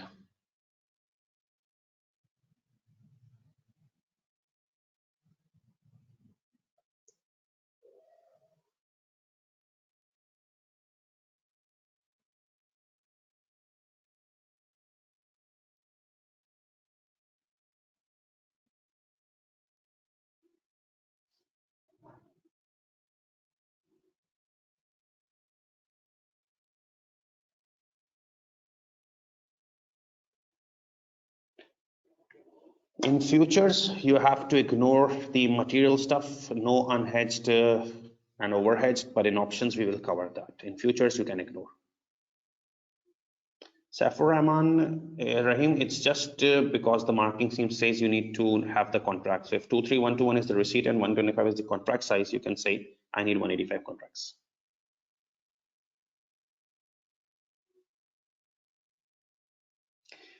Tagi, because it carries marks. Yes, an as per basis approach, if applied correctly, should also give the same answer, but we don't follow basis approach here. It's not my strategy, but if you're comfortable with that, you can use that, no problem. Ali Akbar Iqbal, we have already discussed an example. If there is a decreasing trend, that's not a problem. It's falling by 0.0006 each month. So from 1 month rate, you need to go to 2 months, it's decreasing, deduct 0.0006 and then deduct 0.0006. We have already discussed that.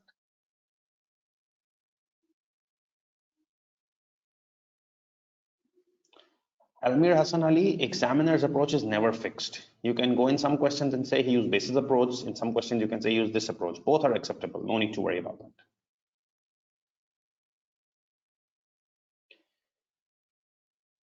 There are 2 questions from Anjali Balan and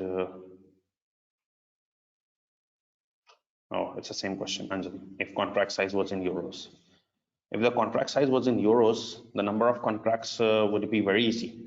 20 million euros the receipt and the contract size is 125,000 euros. Euros and euros divide with the contracts. No need to convert.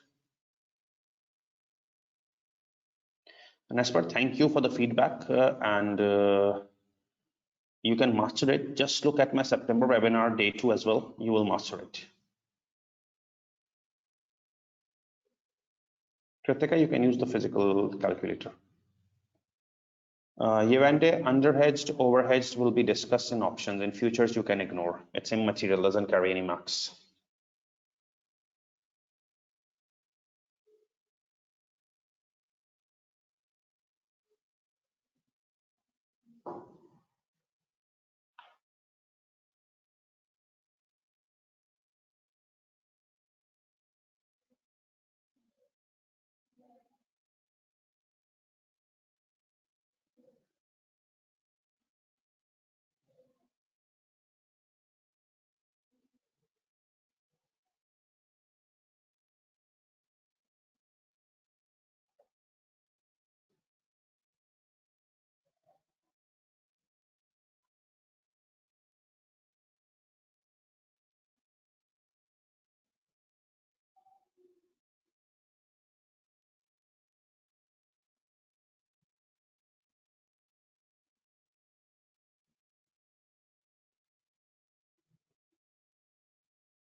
Shalima, in the exam software, if you can look at the left where my mouse is, the symbol is given, you click here and it will give you dollar, euro, pound, yen. You can insert whatever symbol you like.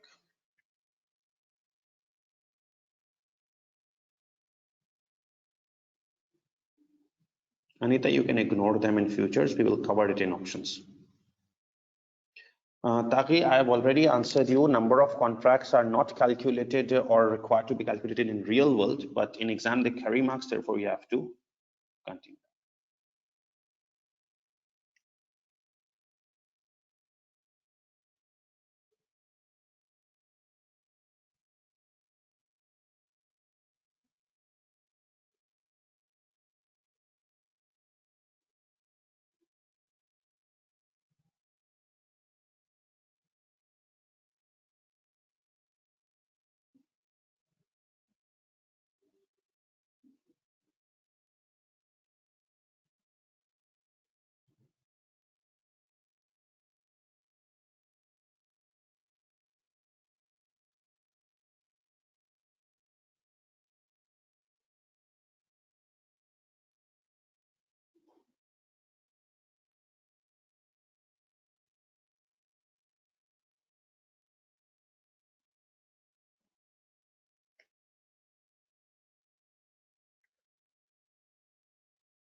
I think some of the students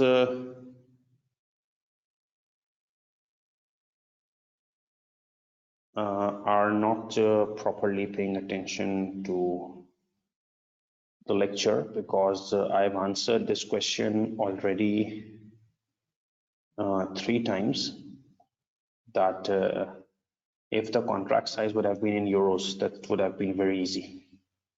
It's just a simple thing. Euro 20 million is the receipt, and euro 125,000 had been the contract size. Just directly divide to get the contracts. But it was in dollars, so we needed to convert it first into dollars and then divide. Adreto, you should wait for this question for the next 5 minutes. I will discuss it shortly. Satya, I've already answered this question 3 times.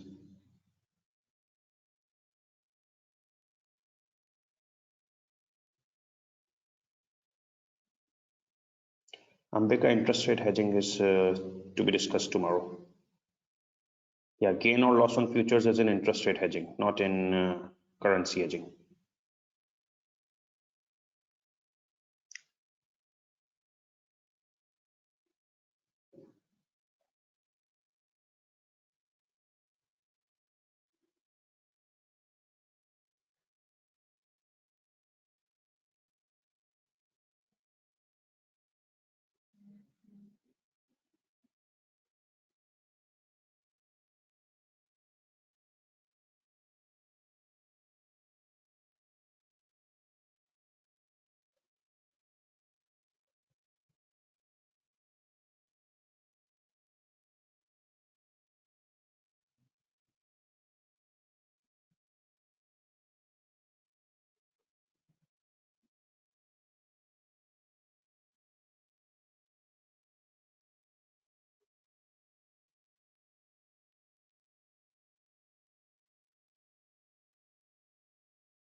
Tavanna, you're saying we are looking at the ACCA marking scheme and there is overhedged mark available as well.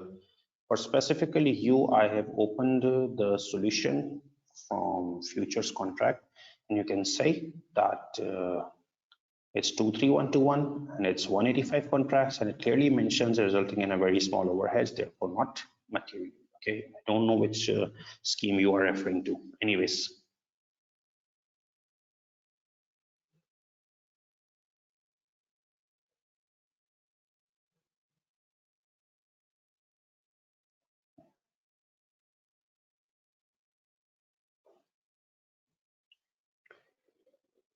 Let's just move to currency options now.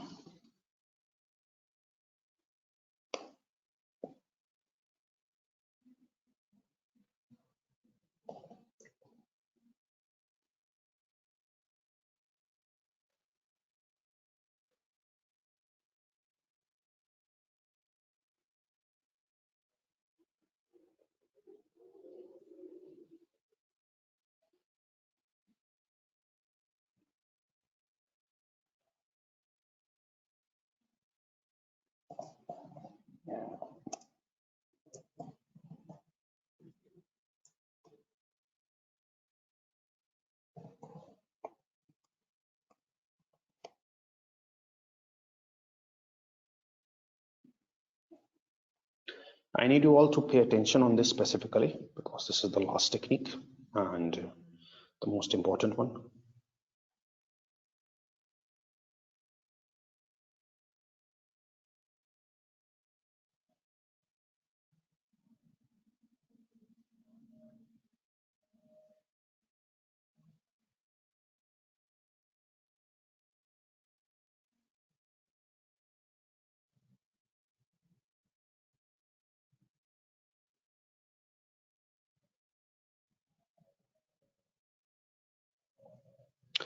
There are some students messaging questions on the WhatsApp, so please during the class only answer questions, only ask questions on that question tab. I'm replying to one student. but please don't send the questions on WhatsApp.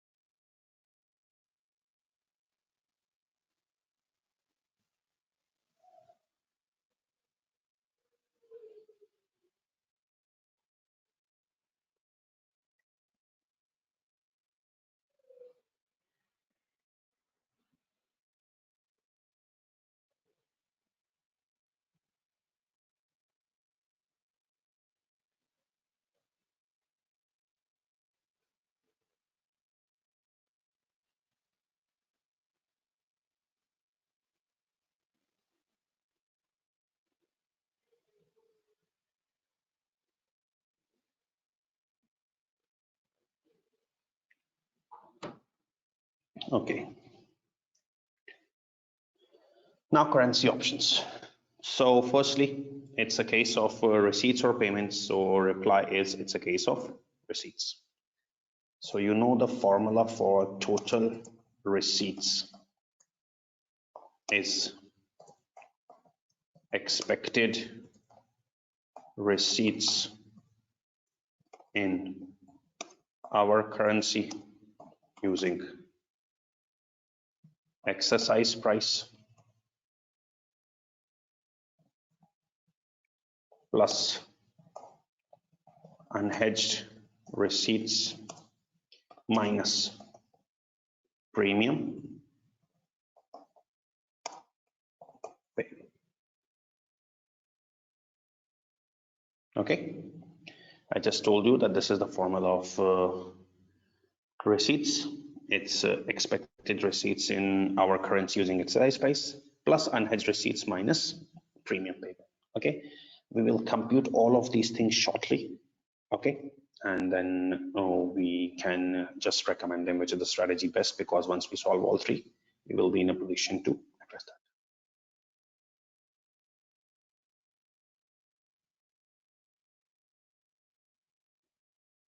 Mohammad Fazal, I have already shared the notes.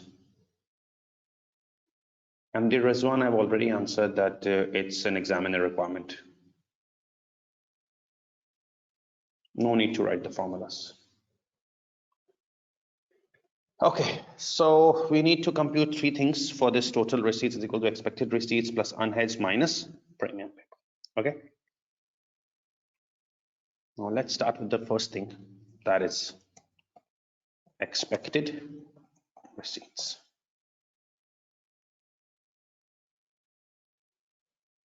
Now the formula of expected receipts is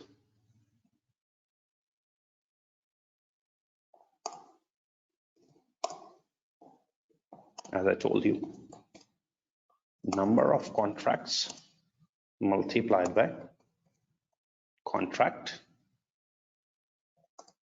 size.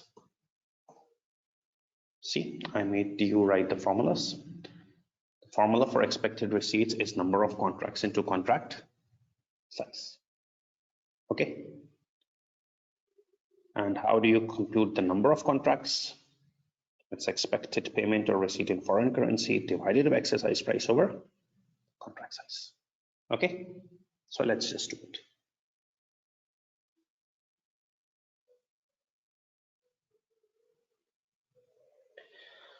So expected receipts, the number one thing is number of contracts into contract size.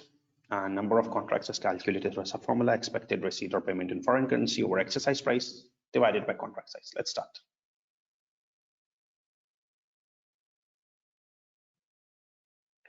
What is the exercise price? It's 0.86. As you can see in options, the exercise price is 0.86. So expected receipts in foreign currency for number of contracts.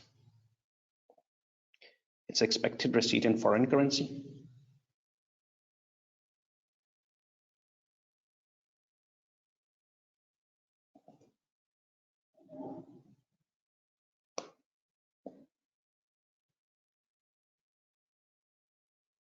euro.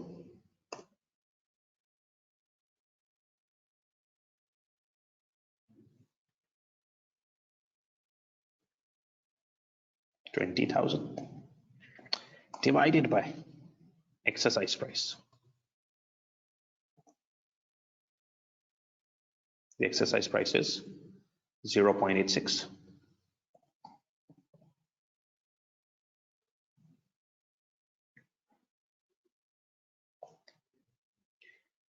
Divided by contract size. So contract size is $125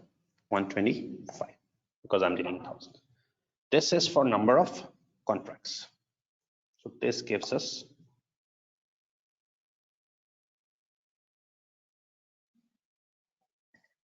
20,000 divided by 0.86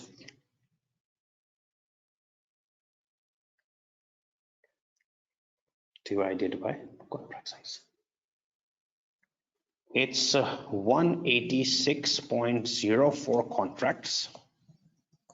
No one is going to give you decimal contracts, so you can round it up or down, but my strategy is to down. Take 186 contracts. Okay. This was the subformula of number of contracts. I told you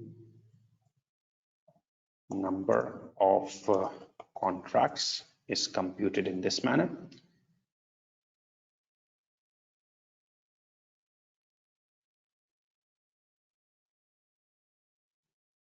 It's expected receipts in foreign currency over exercise price that's given divided by contract size. 186.04 contracts. If you will do it 187, that will be overhedged. That's also allowed, but my strategy is to underhedge, reduce the decimal figure, round down.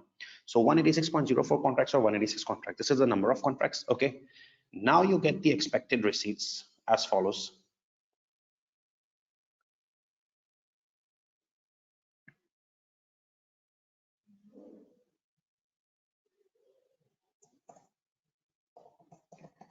Expected receipts.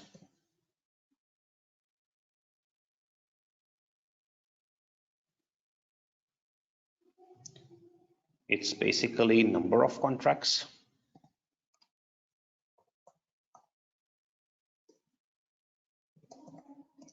into contract size, which is $125.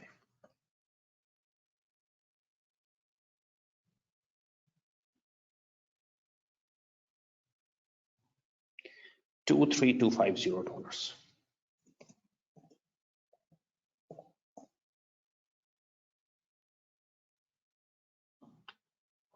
So this is the first thing I've calculated. Expected receipts is 23250. The formula of expected receipts was number of contracts into contract size. The formula for expected receipts was number of contracts into contract size. So number of contracts was expected receipts in foreign currency divided by exercise price divided by contract size. 186.04 contracts, you can round up. 187, that will become overhedged, but I advise you to make it down underhedged, 186 contracts, so that it remains underhedged. So expected receipts are 186 contracts multiplied by the contract size, that's 125, it's 23250. You got the expected receipts. Okay. Any questions in expected receipts?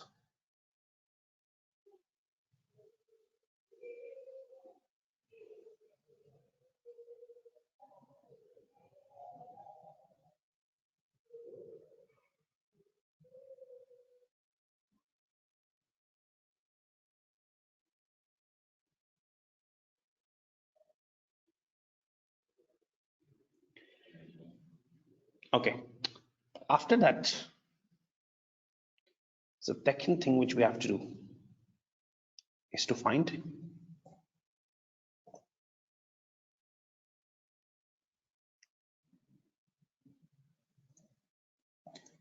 unhedged receipts.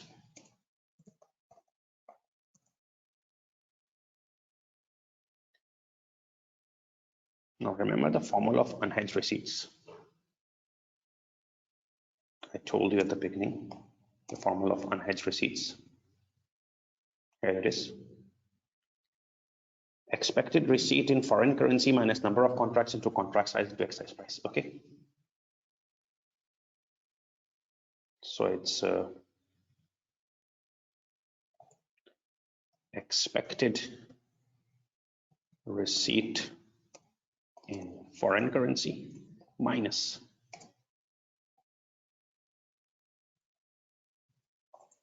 number of contracts into contract size into exercise price. Okay, so it's expected receipt in foreign currency minus number of contracts into contract size into exercise price. Now listen to this carefully. Okay, I'm finding unhedged receipt. How much is the expected receipt in foreign currency?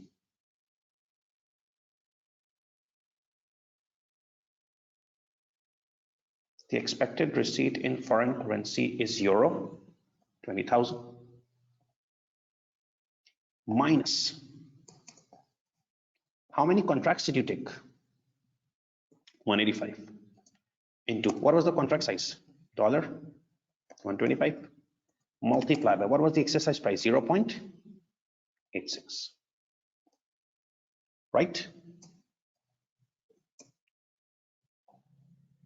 Your expected receipt was 20,000. Understand the concept of this formula. Your expected receipt was 20,000 euros, but you only took 185 contracts, having a contract size of 125 with an exercise price of 0.86. So you can see 20,000 was the receipt, but you only took 185 contracts at 125 price at 0.86 exercise price. So you were only able to hedge 19,887 through this. So you were expecting 20,000, but you were only able to hedge 19,887 with 185 contracts, 125 contract size, 0.86 exercise price. So whatever is left, that's unhedged. 112.5 euros remain unhedged. 112.5 euros remain unhedged.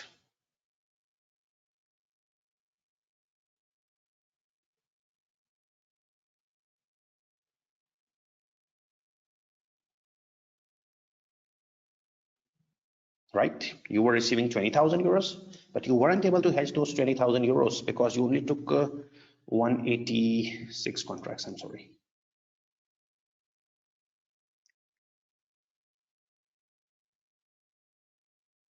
It's 1,995.5 euros. Sorry.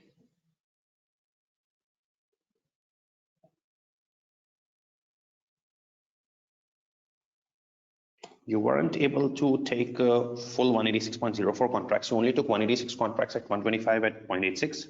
So 20,000 euros was the receipt, but you were only able to hedge 1,995 through this. So 5 euros remain unhedged. And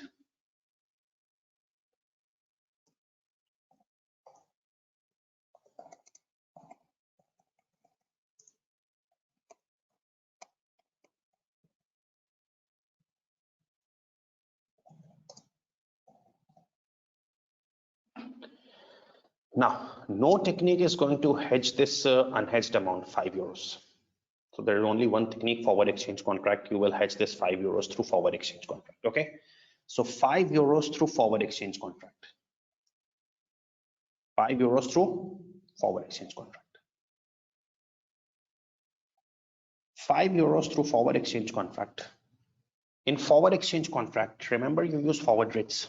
In forward exchange contract, remember you use forward rates. So go to forward exchange contract.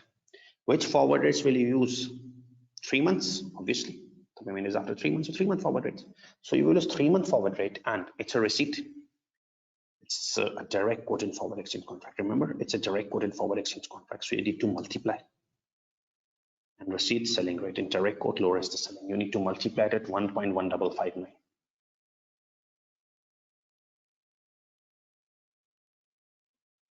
Multiply by 1.1559. Exactly the same which you did in forward exchange contract. So 5 multiplied by 1.1559. It's 5.78.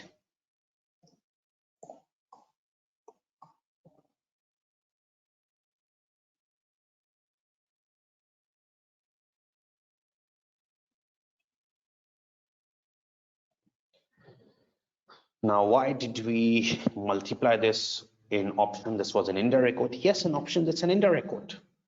In indirect quote, we divide, but this unhedged is being hedged through forward exchange contract. This unhedged is being hedged through forward exchange contract. So in forward exchange contract, the quote is direct.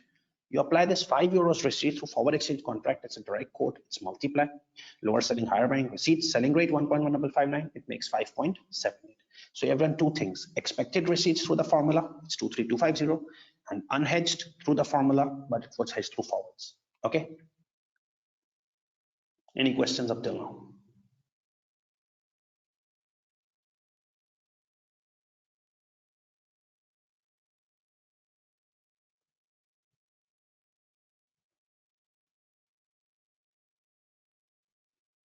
Yes, Julie, you can do that.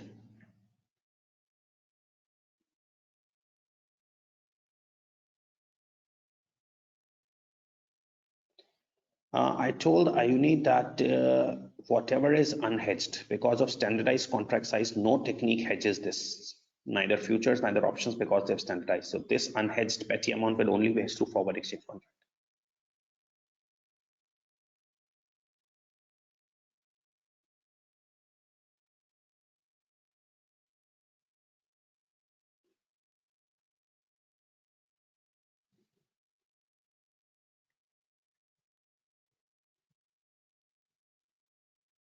Yes, Alvin, if there are two exercise prices, you need to work for both.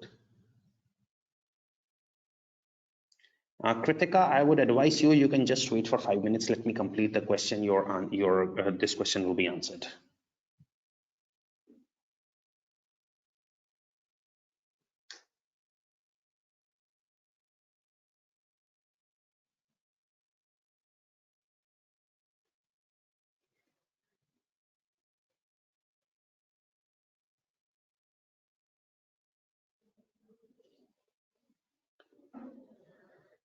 As you can see in this question, only one exercise price was given.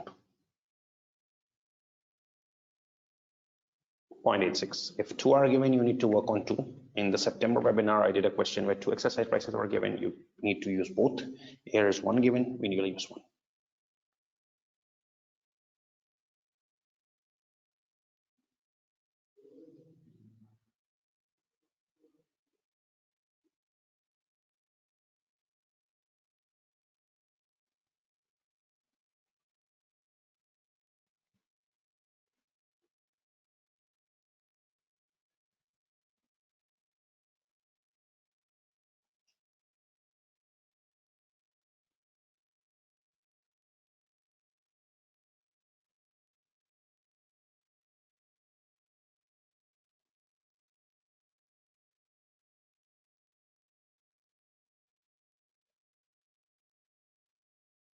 Alvin, you have to use the both exercise prices, otherwise you will lose marks.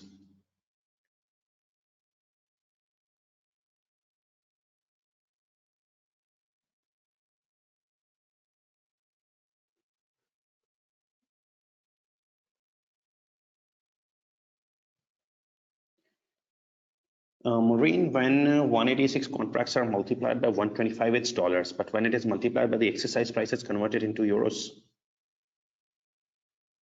because the exercise price is euro per dollar.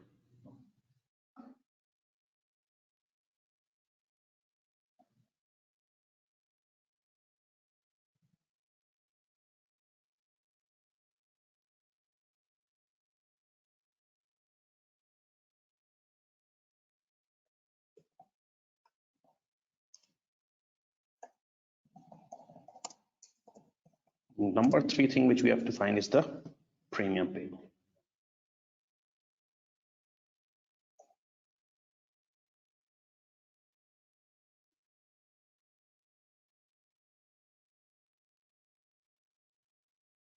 And we have already discussed the formula of premium payable is number of contracts into contract size into premium. Now, we all know that number of contracts are 186. Listen this carefully. This is the last thing. We all know number of contracts are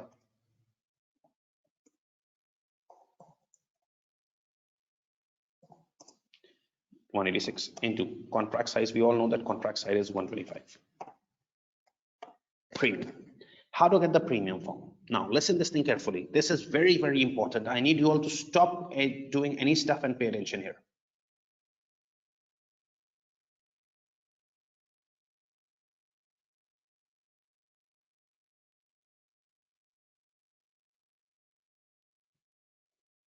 Now number of contracts are 186. Contract size is 125. We all know this. What is the premium? Now premium in options is this. You see what is mentioned as 0.0255, 0.0290, 0.0267, 0.0319, which is mentioned calls and puts in front of the exercise price. This is the premium. This is the premium, which is mentioned as March premium, June premium, March premium, June premium in calls and puts. And I know that March, June means I've already told you 30th March, 30th June, or 1 month, 4 month, whatever. Okay, so premiums are given 1 month, 4 month, calls 1 month, 4 month, puts. Premiums are given in front of exercise. You're working on 0.86 exercise price. So for 0.86 exercise price, the premiums are given. But the biggest problem for students is that we cannot select all 4 premiums. Only one is relevant. Out of all these 4 premiums, only one is relevant. I have to take one premium amount. So which is the lucky premium which I just choose? Now listen carefully. How do you reach towards that one premium? Now listen carefully and see me, please. Watch me. Pay attention to me. Now, the first thing to reach towards the proper premium is that decide whether it's a call or a put. Decide whether it's a call or a put. Sir, you taught us that it's a receipt case. In receipt, we have to sell currency. Use put option. You're 100% right. It's a receipt case. In receipt, we have to sell. It's a put option. And had it been a payment case, we have to buy currency call option. You're right. In receipt, put option. In payment, call option. But listen this carefully. You cannot rote learn anything in AFM. You have to understand the concept. I am in US. Lirio is in US. Listen this carefully. It's very important. Lirio is in US. Home currency is $1. It is receiving 20 million euros. It is receiving 20 million euros. Look at me. It wants to sell euros. It is receiving 20 million euros, so it will sell euros. Sell euros means it will use a put option. Sell euros means it will use a put option. They went to the money changer who is offering this options contract at the bank and saying, we are receiving 20 million euros. We need to sell it. Give us put option for euros. He says, sorry, I am offering contract size in $125,000. I am offering contract in dollar.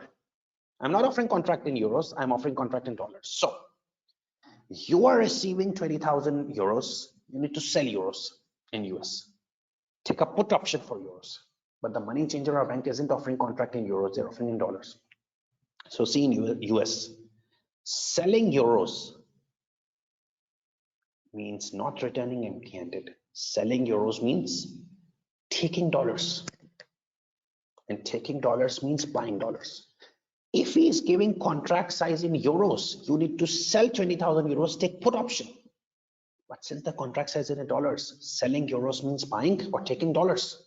So since you are buying or taking dollars, not buying or taking euros, you are buying or taking dollars.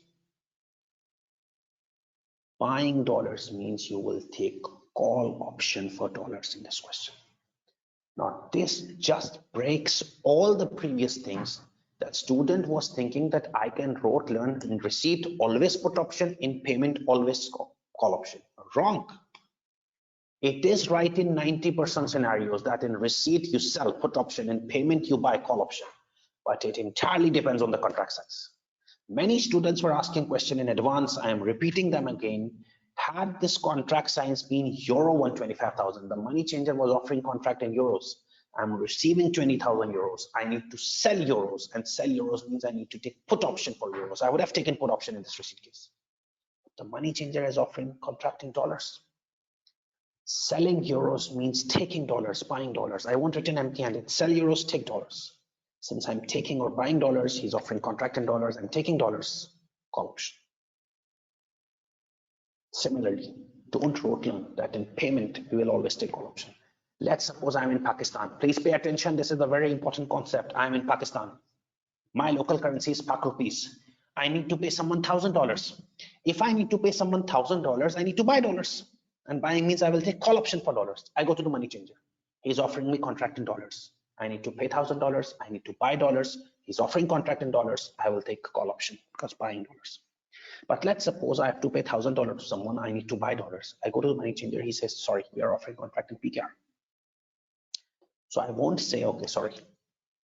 I would think that I need to buy dollars. Buying dollars means giving him something. Yes, PKR. If I will buy dollars, I'm giving PKR. I'm buying dollars, selling PKR. If he's offering contract in dollars, I'm buying dollars, take call option. If he's offering contract in PKR, I am not buying PKR, I'm giving, selling PKR. So even in payment case, if the contract size is in PKR, I'm selling PKR, I will take put option.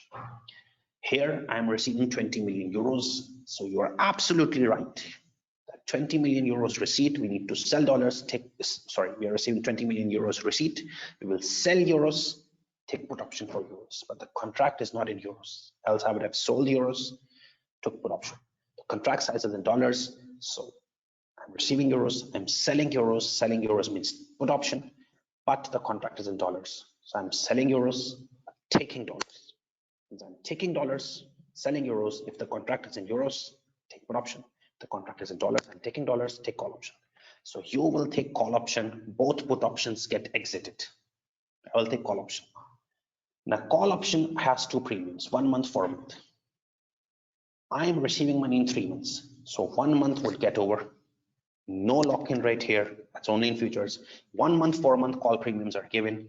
I will only take 4 months because I'm receiving after 3 months, 1 month would have expired. 4 month premium 0.0290 will be taken. So I take 0.0290 premium here. This will make it 186 into $125 into 0.0290. 674.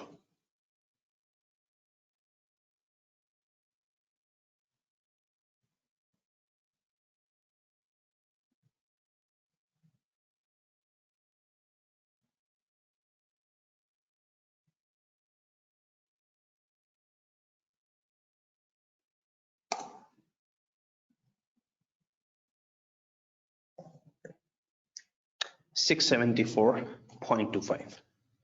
This is the premium, okay?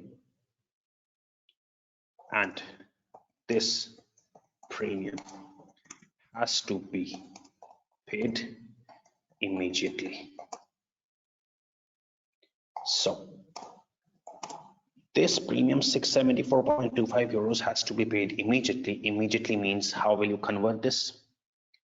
Euro 674.25.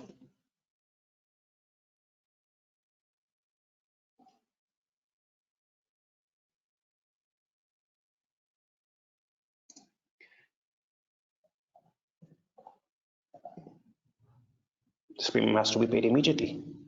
You have to pay 674.25 premium immediately. So in immediate, what rates do you use? In immediate, we use spot rates. In immediate, we use spot rates. So you have to pay 674.25 premium immediately.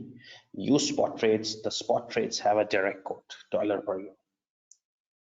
It's multiplication. Lower is selling, higher is buying. Since premium has to be paid, 674 euros premium has to be paid. Okay. So since this premium has to be paid, I will use spot rate, and payment premium has to be paid. I will use the spot buying rate 1.1618.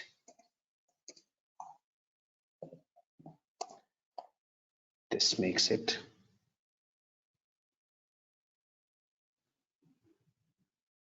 $783. So I'm done with everything, all three things. Now I can find this total receipts. That this total receipts is based on three things. This total receipt is based on three things: the expected receipts, which is $23250 number one, plus unhedged, that is $5.78, minus the premium payable, that's $783. So the final answer would be 23250 plus 5.78 minus 783, it's 22473. Now you have got all the techniques with you. The answer of all three techniques are with you. The answer for forwards was 23118. The answer for futures was 23121, and the answer for options is 22473 in receipt, which should be advised. Obviously, in receipt, the technique should be advised, which is giving highest. So futures, in my opinion, is giving the highest answer. We will opt for futures. Okay, this is advice. However, it shouldn't be like such small. You need to read the answer to understand how the examiner writes answer. But I have explained you in a very easy stepwise manner that how do you find expected receipts number one, then unhedged minus premium payable. The call and put only comes in premium. Receipt, remember, in receipt we have to sell put option, in payment call option, but it depends on contract size. I'm receiving euros, I need to sell euros, take put option for euros, but selling euros means taking. Since I'm taking dollars, selling euros means taking dollars, and he's offering in dollars. Taking dollars means call option. Any questions you can ask, and I would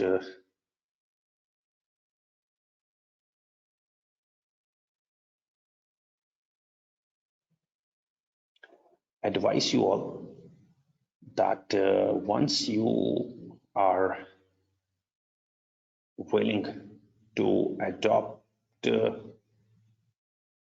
this method, then in September webinar I taught one question which is like this. So if you're willing to adopt this method, you need to view that video as well so that the grip is increased.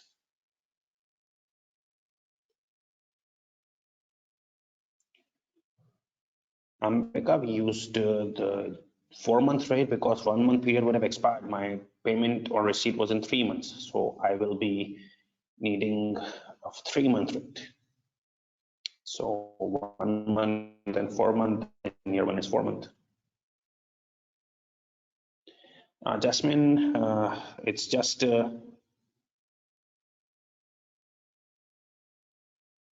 due to thousands or millions. So I don't think the first 4 figures are correct, 2312. So that's fine. No need to worry about the answer then.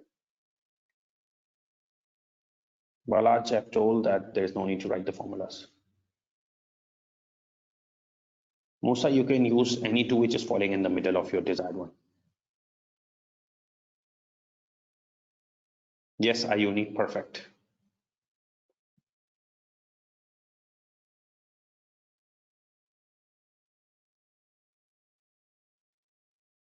If you won't calculate unhedged portion in exams, Srendi, you will lose marks.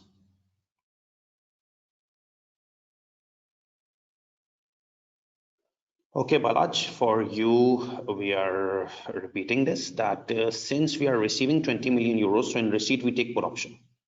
But it depends on the contract size, which currency is offered. If I'm receiving euros, I will sell euros. Sell euros means take put option of euros. If money changer is offering option in euros, I will take sell euros, take put option. But selling euros means taking dollars. In US, selling euros means taking dollars.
So the only basic issue regarding this is that you have to clearly understand which currency we are dealing it in options. You cannot just randomly state that I will use call option in payments and I will use put option in receipts. It is 90% clear, but still you need to make sure that it entirely depends on the contract size. If the contract size, I need to pay someone 1,000 euros, I need to buy euros, take call option for euros, but buying euros means selling dollars. If the contract is in dollars, I'm selling dollars, take put option. But if the contract is in euros, I'm buying euros, take call option. Okay, so just take the questions.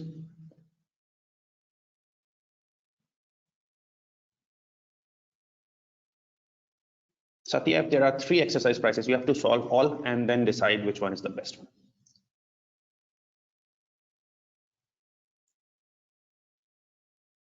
I've already provided WhatsApp number multiple times. I'm sending that again.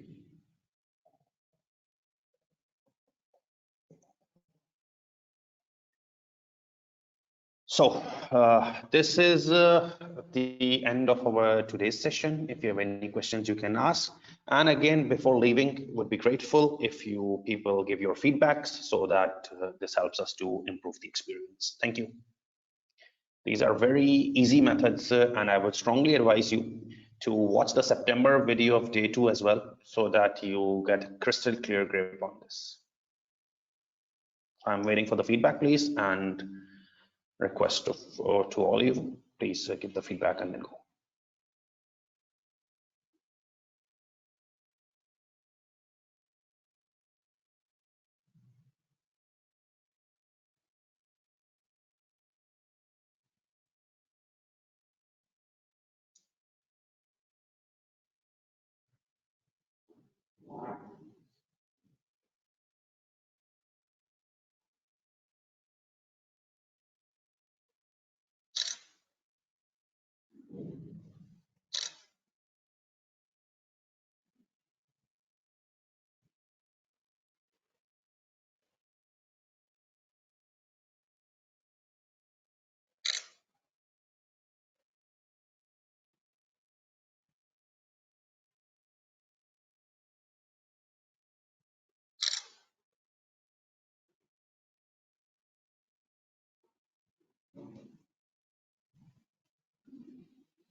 Satya, I've answered your question 3 times, that if there are 3 exercise practices as well, you need to solve all 3, decide which is the best one among them, and then decide after comparing with other techniques.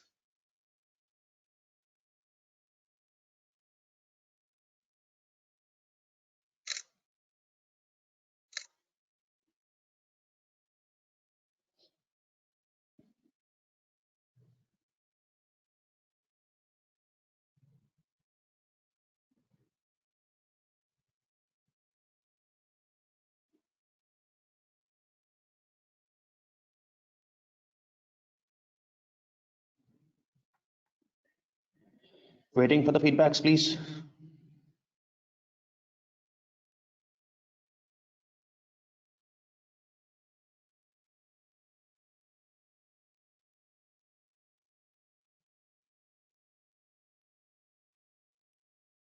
Bharati, you can contact me through WhatsApp.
Yes, Anjali, I'm not teaching anything else. So after feedback, you can leave.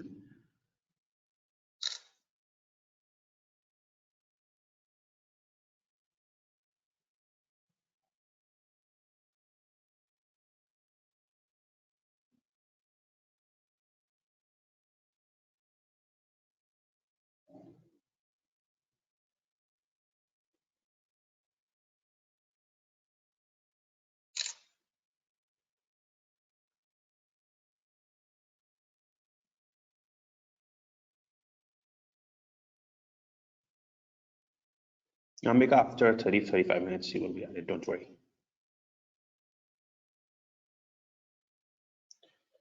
Okay, so then let's end the session and we will see you tomorrow.